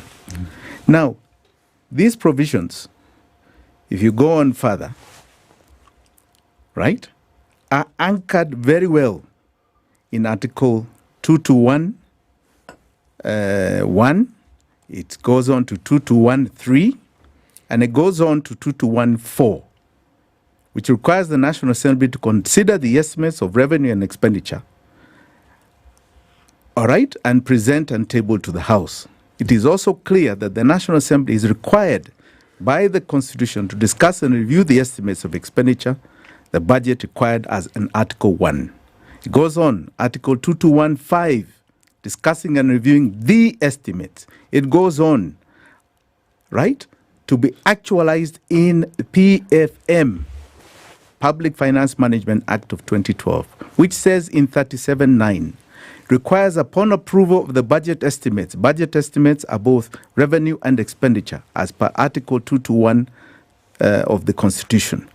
By the National Assembly, the Cabinet Secretary shall prepare and submit an appropriation bill of the approved estimates. The estimates are revenue and expenditure to the National Assembly. The appropriation bill, the Appropriation Act, is envisaged and is stated in PFM in line with the Constitution 221 to carry both revenue and expenditure. Now, the government, since 2014, has not been doing that. If you look at the budget for 2013, 2014, it was doing so. From 2014, it refused to do so. And this was a challenge in the finance bill. Why are the revenue estimates not in the appropriation bill? The Court of Appeal ruled that is correct. They should be they should be together, and nullified the finance bill of 2023. The Supreme Court in 2020 had given a concerted opinion on the same and said you have no appropriation bill without both revenue and expenditure estimates. And now, all of a sudden, in October, they say that revenue estimates do not have to be part of the appropriation bill. Voila, eureka moment for them. We wonder why. But the key thing is that they have misinterpreted the Constitution. Which they have previously interpreted correctly. Correctly. Now, and even the Court of Appeal had based their opinion in part on that Supreme Court ruling 2 years before. Now, it means then the tax revenue is not anchored in the appropriation estimates. Tax revenue does not form part of the budget, according to the Supreme Court. Does not. So why are we paying? We are paying an illegality. The government is today collecting tax by false pretenses. Article 313, according to the Supreme Court. Yes, according to this ruling. That's a very Article generous interpretation, Jimmy. A generous what? Interpretation of that. Why do you say generous? Because if the argument here is on the structure of the budget, right, does it necessarily touch on the fact of funding of government? Revenue? So revenue estimates are not part, let's even go with that, are not necessarily part of this budget document. Yes. It doesn't mean that there is no revenue raising. But how do you revenue raise if you're not raising for the budget? Is that what they've said? That's what the law says. No, that's not the law says you revenue raise. That was the basis of the challenge of the Finance 2023 bill. Is that what the Supreme Court basis said? of the challenge of the Finance bill, which is a revenue raising measure, was that it is not anchored in the appropriation bill revenue estimates. That was the basis of the challenge. This has been challenged for the last 1 year. So your interpretation here so is the that clarity is that you cannot, if you are not part of revenue raising appropriation bill, if you are not part of the revenue estimates, how are you revenue raising in the finance bill? The question That's what I'm asking you. what are you part of then?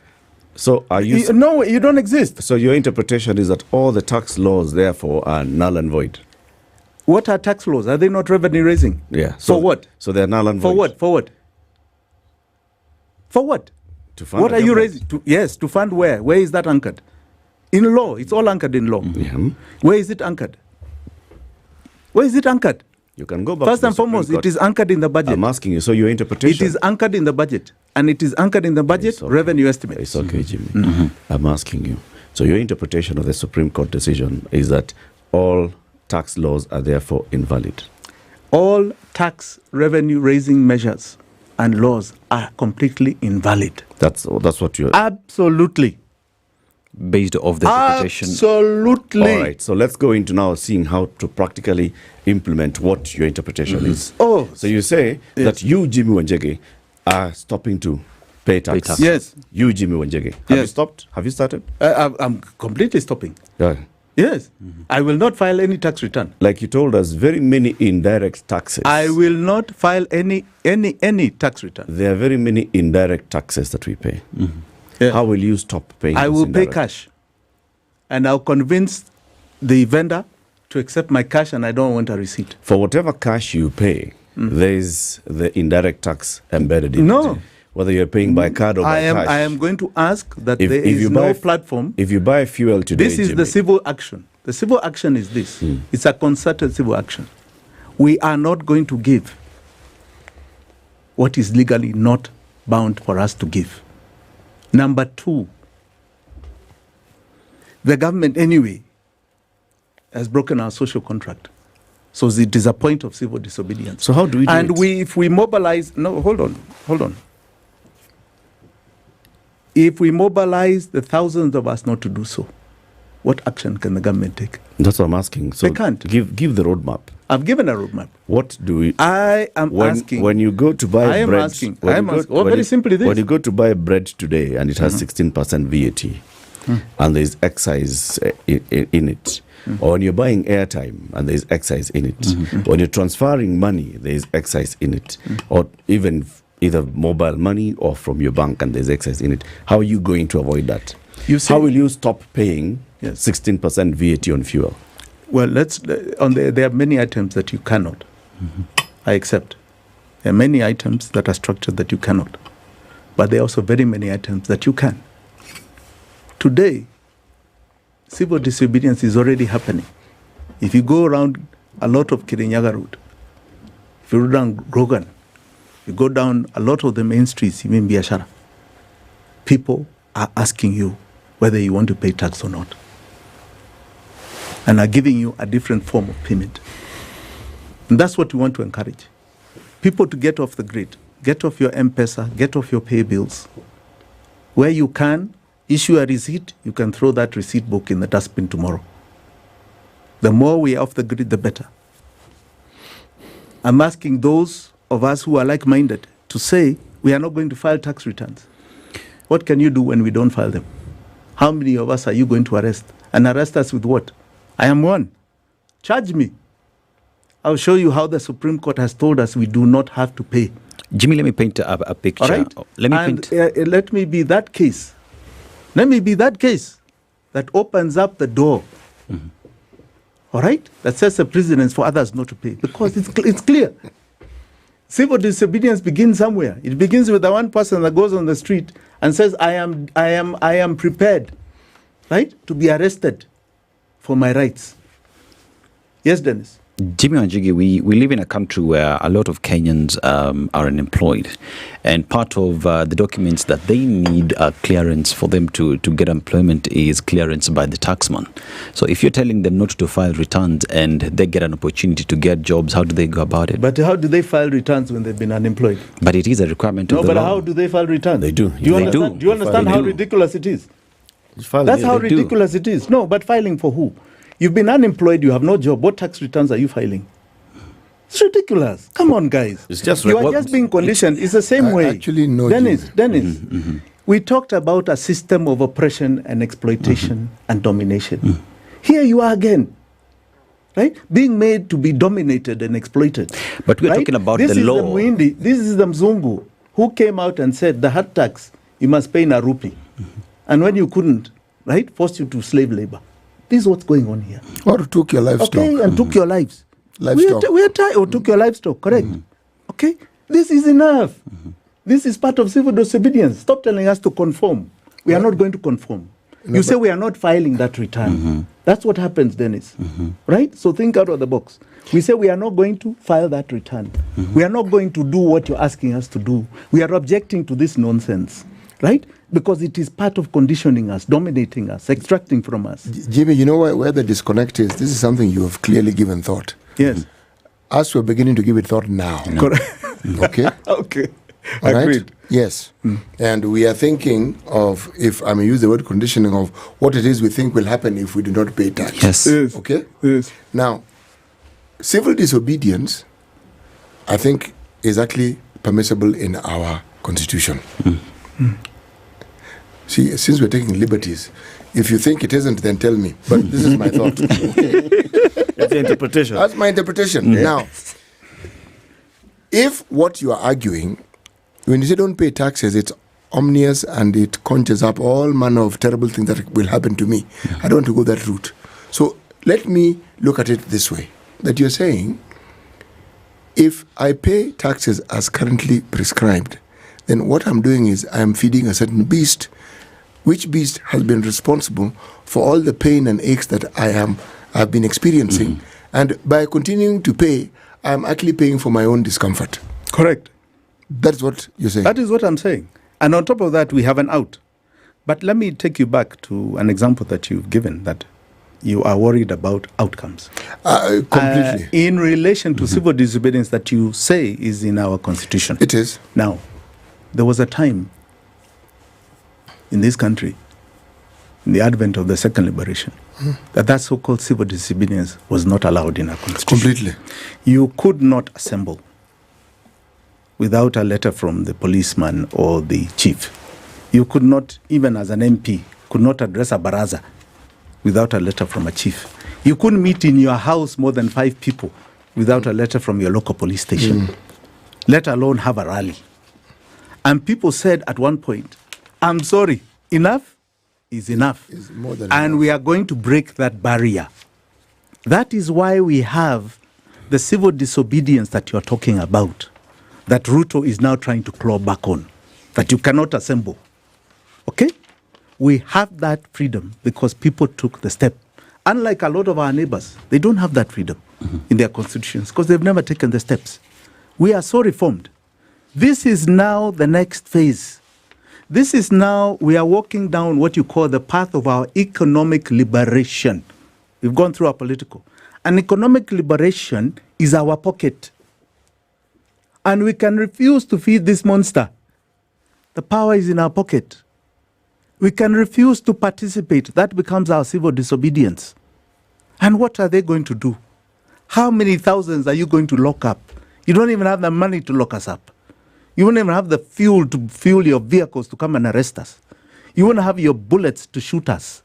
So let us withdraw that money. Let us withdraw it from this monster.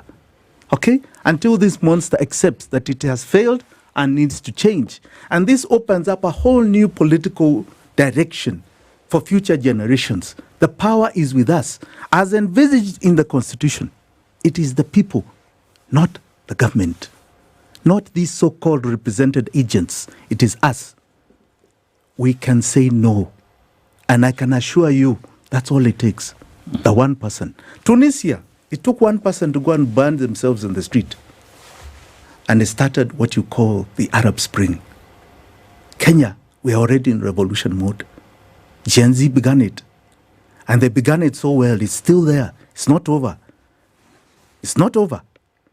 This is now just contributing to the process.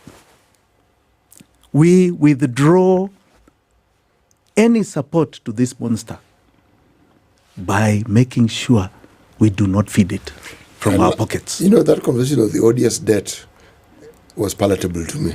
I liked it.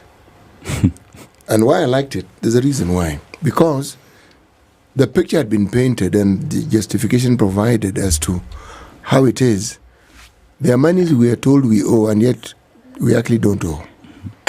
And that we don't owe them is relevant because we still pay for it. Okay? And in the absence of that payment, the argument then followed was whatever it is we collect in terms of revenue was actually more than adequate to just sort out our problems and we can go our merry way. CT, I love this. I love this. I love you bringing us to the issue. The issue is, what are we funding? 70% today of our taxes is going to that ODS debt. This time last year, debt was at about 10.5 trillion shillings. In the last financial year, we paid almost 1.6 trillion to that debt. We paid? We paid. 2023, 2024, we paid 1.6 trillion to that debt. All right? Remember, it was 10.5. Today, what do we owe? 10.8. We paid 10.5. No, 10.5 this time last year, December last year. Is what we owed. Was what we owed. And we paid... In that financial year, from June 2023 to June 2024, yes, we paid 1.6 trillion. Trillion. So if we minus... Yes. You get to 9 point. Dennis, you get what? 9 point something trillion. Right. Today, central bank figures are showing that we owe 10.8. Okay. Okay. And this year, we are paying 1.855 trillion to it. 1.855 So we moved from 1.6, we're now paying 1.8 this financial year. Yes. Okay. And yes, next year is going to 2.1. Right? The year after that, 2.2. And we can take this trajectory all the way to 2034. And nobody can tell you where this money went. Nobody. But we're paying. But we are paying. So where are we paying it to? And when I gave you the summary last time, I think that's what you're going on very well. That if you look at the last 10 years, 2013 July to 2023. Yes. You had what were called the primary accounts. That's what you're remembering. Yes, yes. And the primary accounts show this. What was our expenditure? What was our tax return?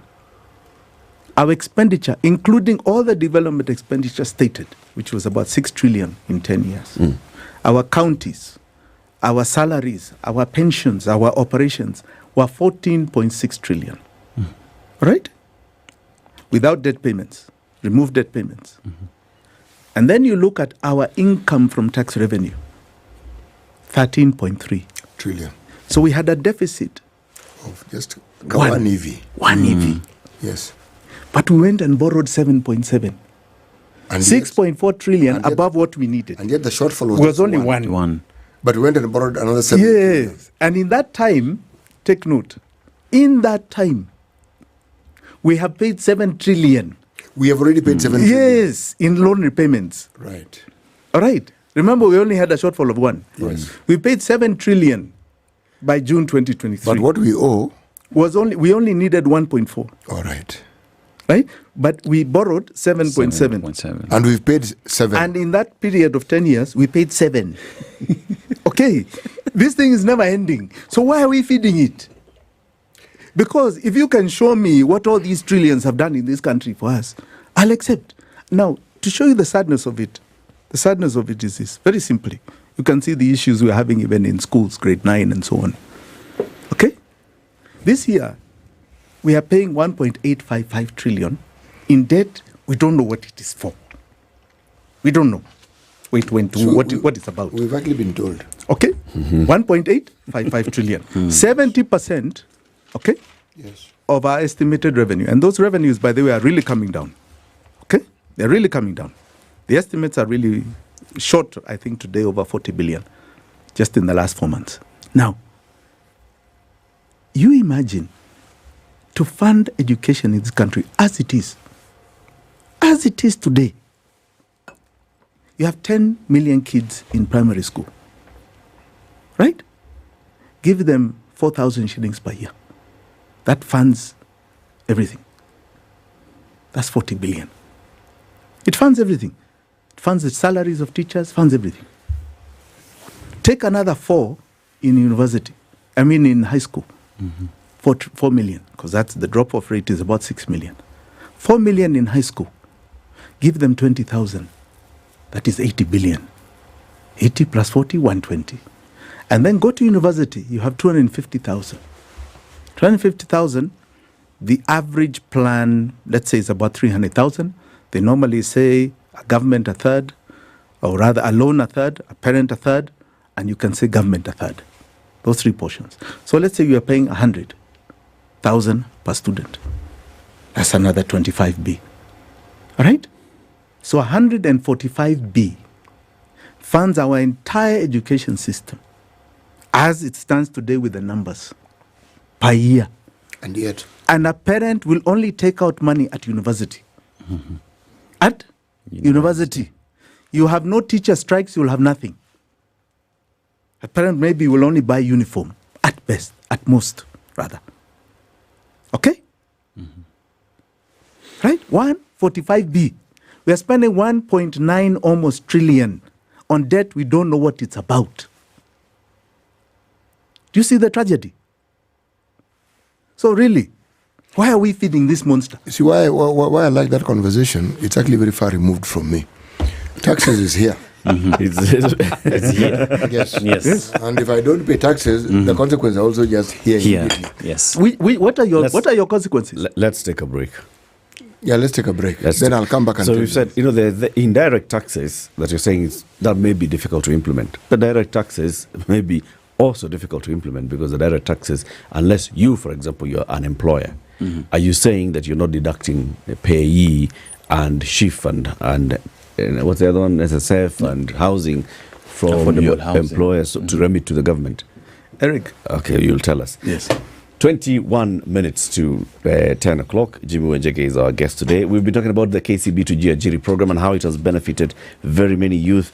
150,555 jobs created, 35,195 youth trained. How does it work? It works in 3 phases. One phase, it sponsors youth, that's 18 to 34, in technical training institutions, that's TVETs, equipping them with skills or upskilling them so that they can attain NITA certification.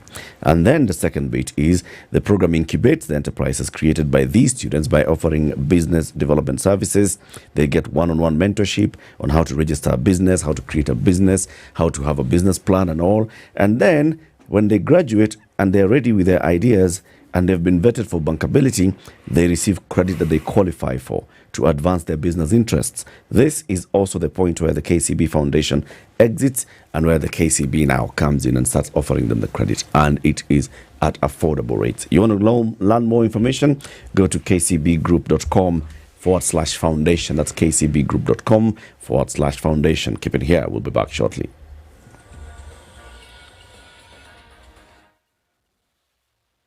This is the Situation Room, the only way to start your Fly day. Emirates and experience a new level of comfort in business class with daily flights from Nairobi to Dubai and beyond. Stretch out and relax in flatbed seats, enjoy delicious fine dining, and explore up to 6,500 channels of entertainment. From Dubai, you can experience the Emirates A380, where you can connect over cocktails in the exclusive onboard lounge. In Emirates Business, you've arrived the moment you board. Book now at emirates.com. Fly Emirates. Emirates. Fly better. Want to build wealth that lasts? Join me, Ndu, alongside CT and Eric on The Situation Room every weekday for more information, and every Wednesday as we chat with experts from Standard Chartered Priority Banking, where you'll get a guide on how to grow your wealth today, tomorrow and forever, with investment options in Kenya shillings, US dollars, British pounds and euro. Don't miss out. Get expert insight and take that first step by emailing prioritybanking.ke@sc.com. Achieve your goals with Standard Chartered's expertise.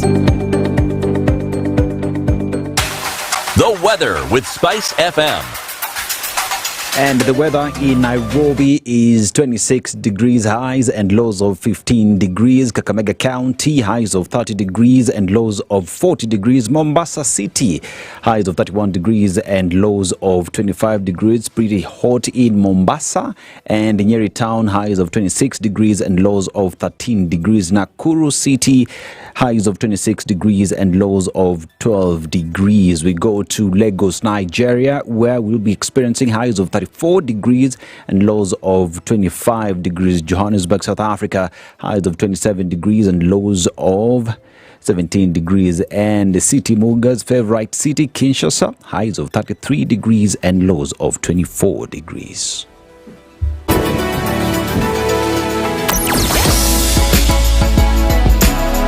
Spice and everything nice. Spice FM. Spice up your life. Traffic, I told you. Okay. Now, if you don't believe me, just drive out and see. If you happen to be on a road where there's very little traffic, thank God on your knees. But the other Kenyans who are still on their way to work or away from work will experience traffic. Now, we've told you about Mombasa Road. There is some construction taking place, and because of that construction, we will have a gridlock, and traffic will be moving very, very, very slowly. Thika Road is beginning to clear up, simply because I think that the destination that people are heading to, many of them have reached, and from this moment onwards, expect to have clearer and clearer roads.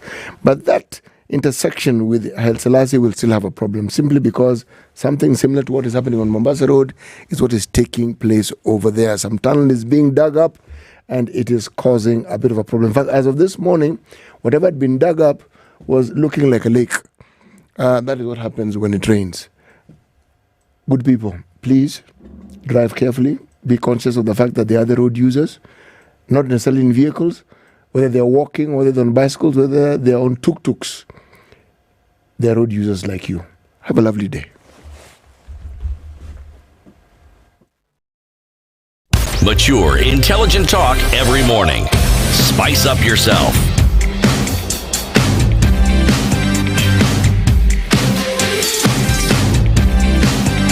Mornings done right. 94.4 Spice FM, Nairobi.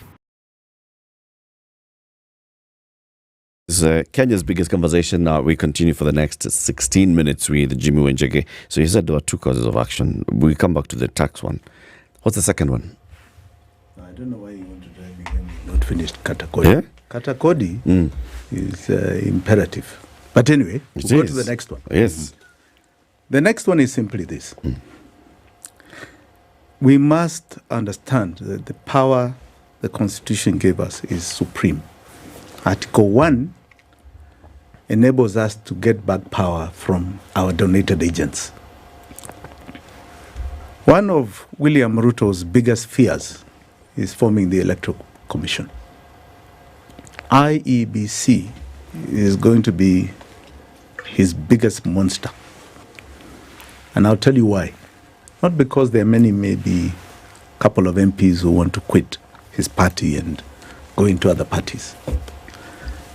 But it's because he has knowledge of a referendum that we intend to take. That referendum is a people's initiative to amend the Constitution for an early election. We are certain that we will get the requisite numbers from the people to have a popular initiative, a people's initiative, to have a referendum that, in a sense, cuts short the term of William Samoei Ruto and his deputy. And we intend to do so next year.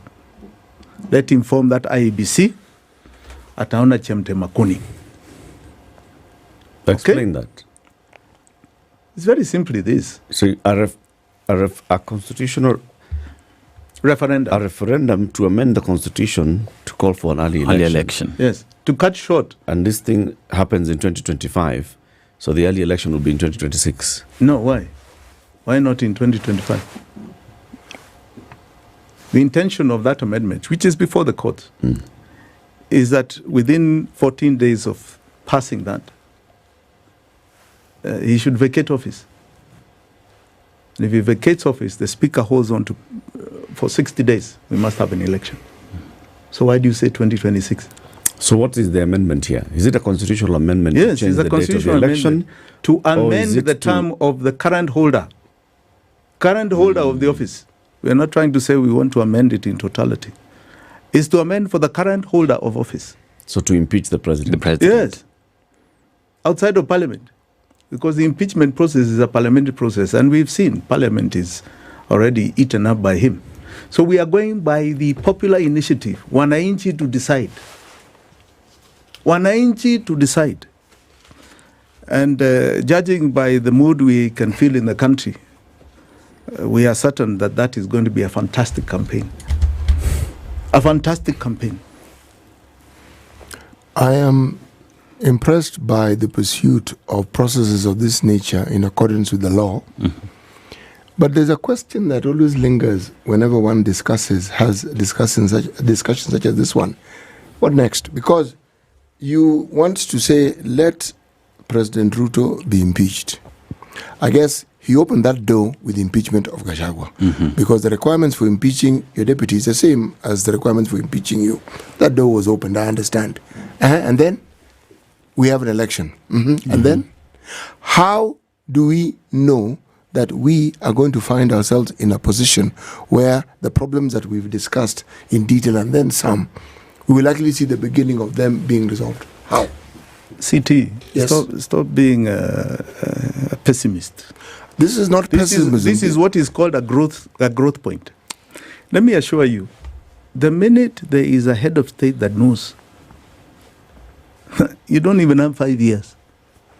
This rug can be pulled under your feet any day. Your whole attitude when you sit there is very different. Number two. I do agree with that point. Yes. The question of that contest, that election, will be exactly what you're asking. We actually want fundamental change. Fundamental, not cosmetic. Not cosmetic. And it is the messenger of the fundamental change that will win that election. I can assure you of that. Me, I'm doubtful. And if not that election, the next one. I'm doubtful because the people electing these leaders whom we propose are the same Kenyans who elected the current president. And the same Kenyans who came out during the Gen Z riots. Yes. And I can assure you, those ones have a very different barometer. They do. To the ones that elected William Samoei Ruto in 2022. You must remember, and let's put those votes into context. The largest voter was 8 million that did not participate. Yes. Was it one particular age set or was it a mixed bag? It was mostly younger people who did not participate. You also had another 4 million that were eligible that did not go and take votes. Yes. So you have a very large constituency, estimated at roughly 70%. That is a whole new breed of voters in terms of their thinking. So we are saying their thinking yes. is based on what we saw during the Gen Z. They understand the economic revolution. They understand not only the economic revolution, but there's some fundamental things that need to change here. They are not interested in the old politics. They're not. They are not interested in the old politics of chieftains and tribal leaders and demagogues. They are not. They are not even interested in the old political class. They are not. That does not represent their thinking or their minds. And in fact, the whole political class are unable to talk to them about what their true ideals are. They're not there. So we are evolving so fast, so fast, that you cannot believe it. I say this with a lot of confidence because even the advent of multi-party democracy had those doubting Thomases. In fact, I think it was more you kept saying, all we're going to do is get tribal cocoons. Yes, we did. But 70% always voted against him. And that is why he eventually had to leave. 10 years later than he should have, but it is because of that. Even here, have that hope, CT, that this will be such a big step in the next order, because it's new politics. And this order changed. That's why I said the fulcrum of our Kenyan politics changed with Gen Z. With the economic revolution that came out in very clear mandamano, May, June this year, the fulcrum of our politics has changed. Jimmy, it's not that I'm doubtful. It's just that I've lived long. And CT. Yes, and you've grown horns. And you have horns. Yes, because it's too much in the box. Yes, you see, my lived experience with these matters has been this: this freedom we now enjoy is taken for granted because it's our daily staple. What is forgotten is that those who championed it, my friend, were such outliers. They were considered to be so far gone, and whatever they were talking about was even further gone. In fact, it was stratospheric. But here we are today. So what you're saying is not that it is not possible. I am merely pointing to the reality that even with those changes, some of the people who spearheaded those changes metamorphosized into fossils before our very eyes. They became the very people who, in their later years, were fighting the very things they fought for. Or they shed their sheepskin. I think we didn't quite understand the period. It was political liberation. Okay. All right? And I can tell you, even those that you're saying were boxed into certain stratospheres and were seeing very far, that became now reticent to those views. Please, they have never supported the breaking of our freedom. Our political gains? No. They have never. So they have become conformists because for them, many of them, this is a new era. It's a new revolution. So their time is up. They have done their job. We are able to speak here. Long time ago, it would have been shut down long time ago. I would have been arrested before I walked into here. You wouldn't have left your house. Correct. Yes. Right. So we have those freedoms. Nobody's clawing back on that. William Ruto can't. He's trying. He's got a criminal police unit here. Right? That is, and one day they'll pay for it. These guys are joking. They think that it won't come back to them. Itawarudia 100 million times. Okay? 100 million. Yes, 100 million times. In other words, scores of generations of their lives. But let me tell you, they do not understand this period we're in. That's why you feel that way. No. They do not understand the economic revolution. It's not theirs. It's not theirs. Jimmy, I think it's too much for us to ask them, right, to be any different. Jimmy, it's not a question of not understanding the economic revolution. It's understanding human nature. This really is the point at which I'm speaking from. That everything you say is aspirational and it is good. And I actually think it is wonderful, personally. But knowing human nature as I do, the wolf at the door response and reaction is very different from when the wolf has been not killed, chased away. The urgency and the emergency fades. It goes away. And the likelihood of reverting back to factory settings is usually very high. The conditioning of the people you're talking about is the same conditioning that started 100 years ago plus. The colonial era input. All they did was be replaced from a white man to a black man. They don't know any other conditioning. Jimmy, that is not their. It's not their era. Jimmy, it's a leap. Their era. I'm telling you, they cannot leap. They cannot. No, I'm telling you, this is why you get disappointed. What we're talking about is a leap because they cannot. By the way, they cannot. If Jimmy, we can't speak truth to power, to my MCA. By the way, they cannot. Just a local boy. They have grown how? Not on that template. Any new template eradicates them. A new formula eradicates them, so they don't want it. They stick to what they know. Any new template is form, Jimmy. It's not necessarily substance. It can grow into substance. And that's what one prays for, but it is form. I am throwing a cautionary note. CT. Because cautionary. CT, let me give you a difference. Today, a lot of those leaders do not want to hear CT is a multi-billionaire in dollars. Because you become a threat to their existence in power. Because they believe money gets them power.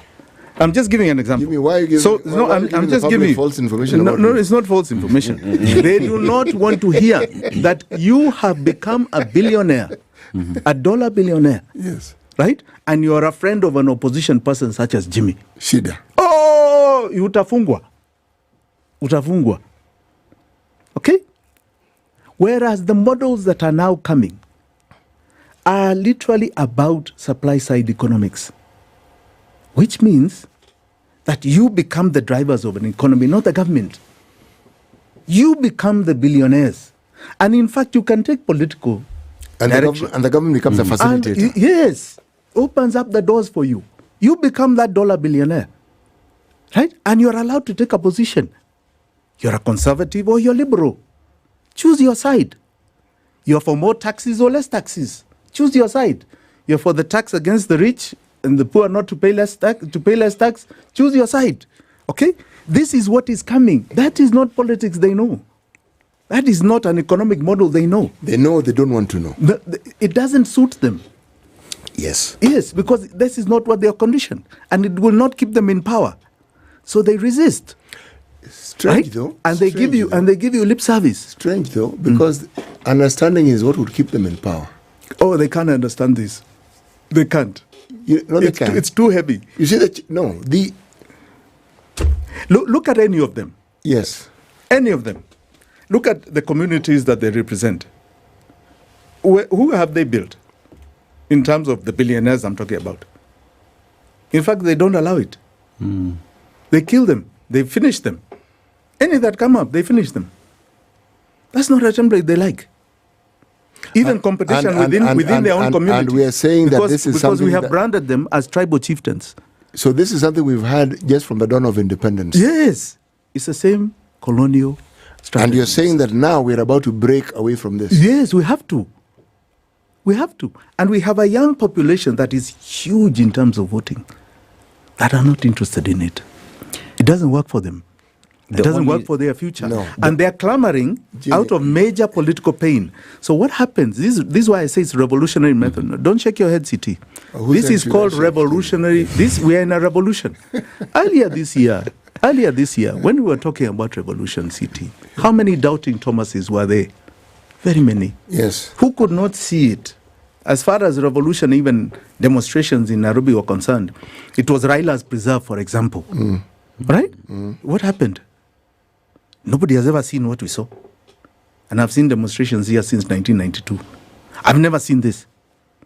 It's something that's never seen in this country. The planet also and woke up. I can assure you, it is not over. This is a moment of change. All the things that you think are cobwebs, are issues, are going to dissipate. We will be This is where we are. We will be watching. And we'll be here. We'll be participating. Yes. In commentary around it. We hope the young people will get the votes to change. Jimmy, thank you very much for joining us today. Thank you very much. Always Thank you for a pleasure. having us. Thank you for Season's tuning greetings. in to Kenya's. Oh, yes. Season's greetings. We're forgetting it's Christmas time. It's Christmas. Go enjoy the juice. Asante. Enjoy yourself. God bless you all. Asante sana for tuning in to Kenya's biggest conversation. Have a lovely day. It's 10 a.m. See you tomorrow.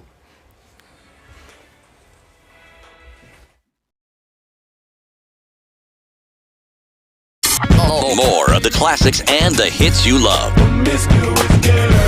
Multinational Security Support Mission have denied claims of strained working relationships.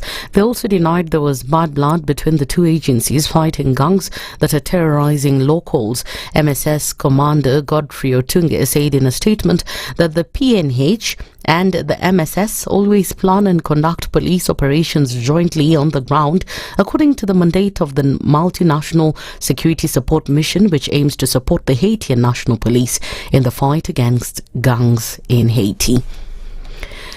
And some political leaders have continued to strongly criticize the ousted Deputy President Rigathi Gachagua for allegedly promoting social politics.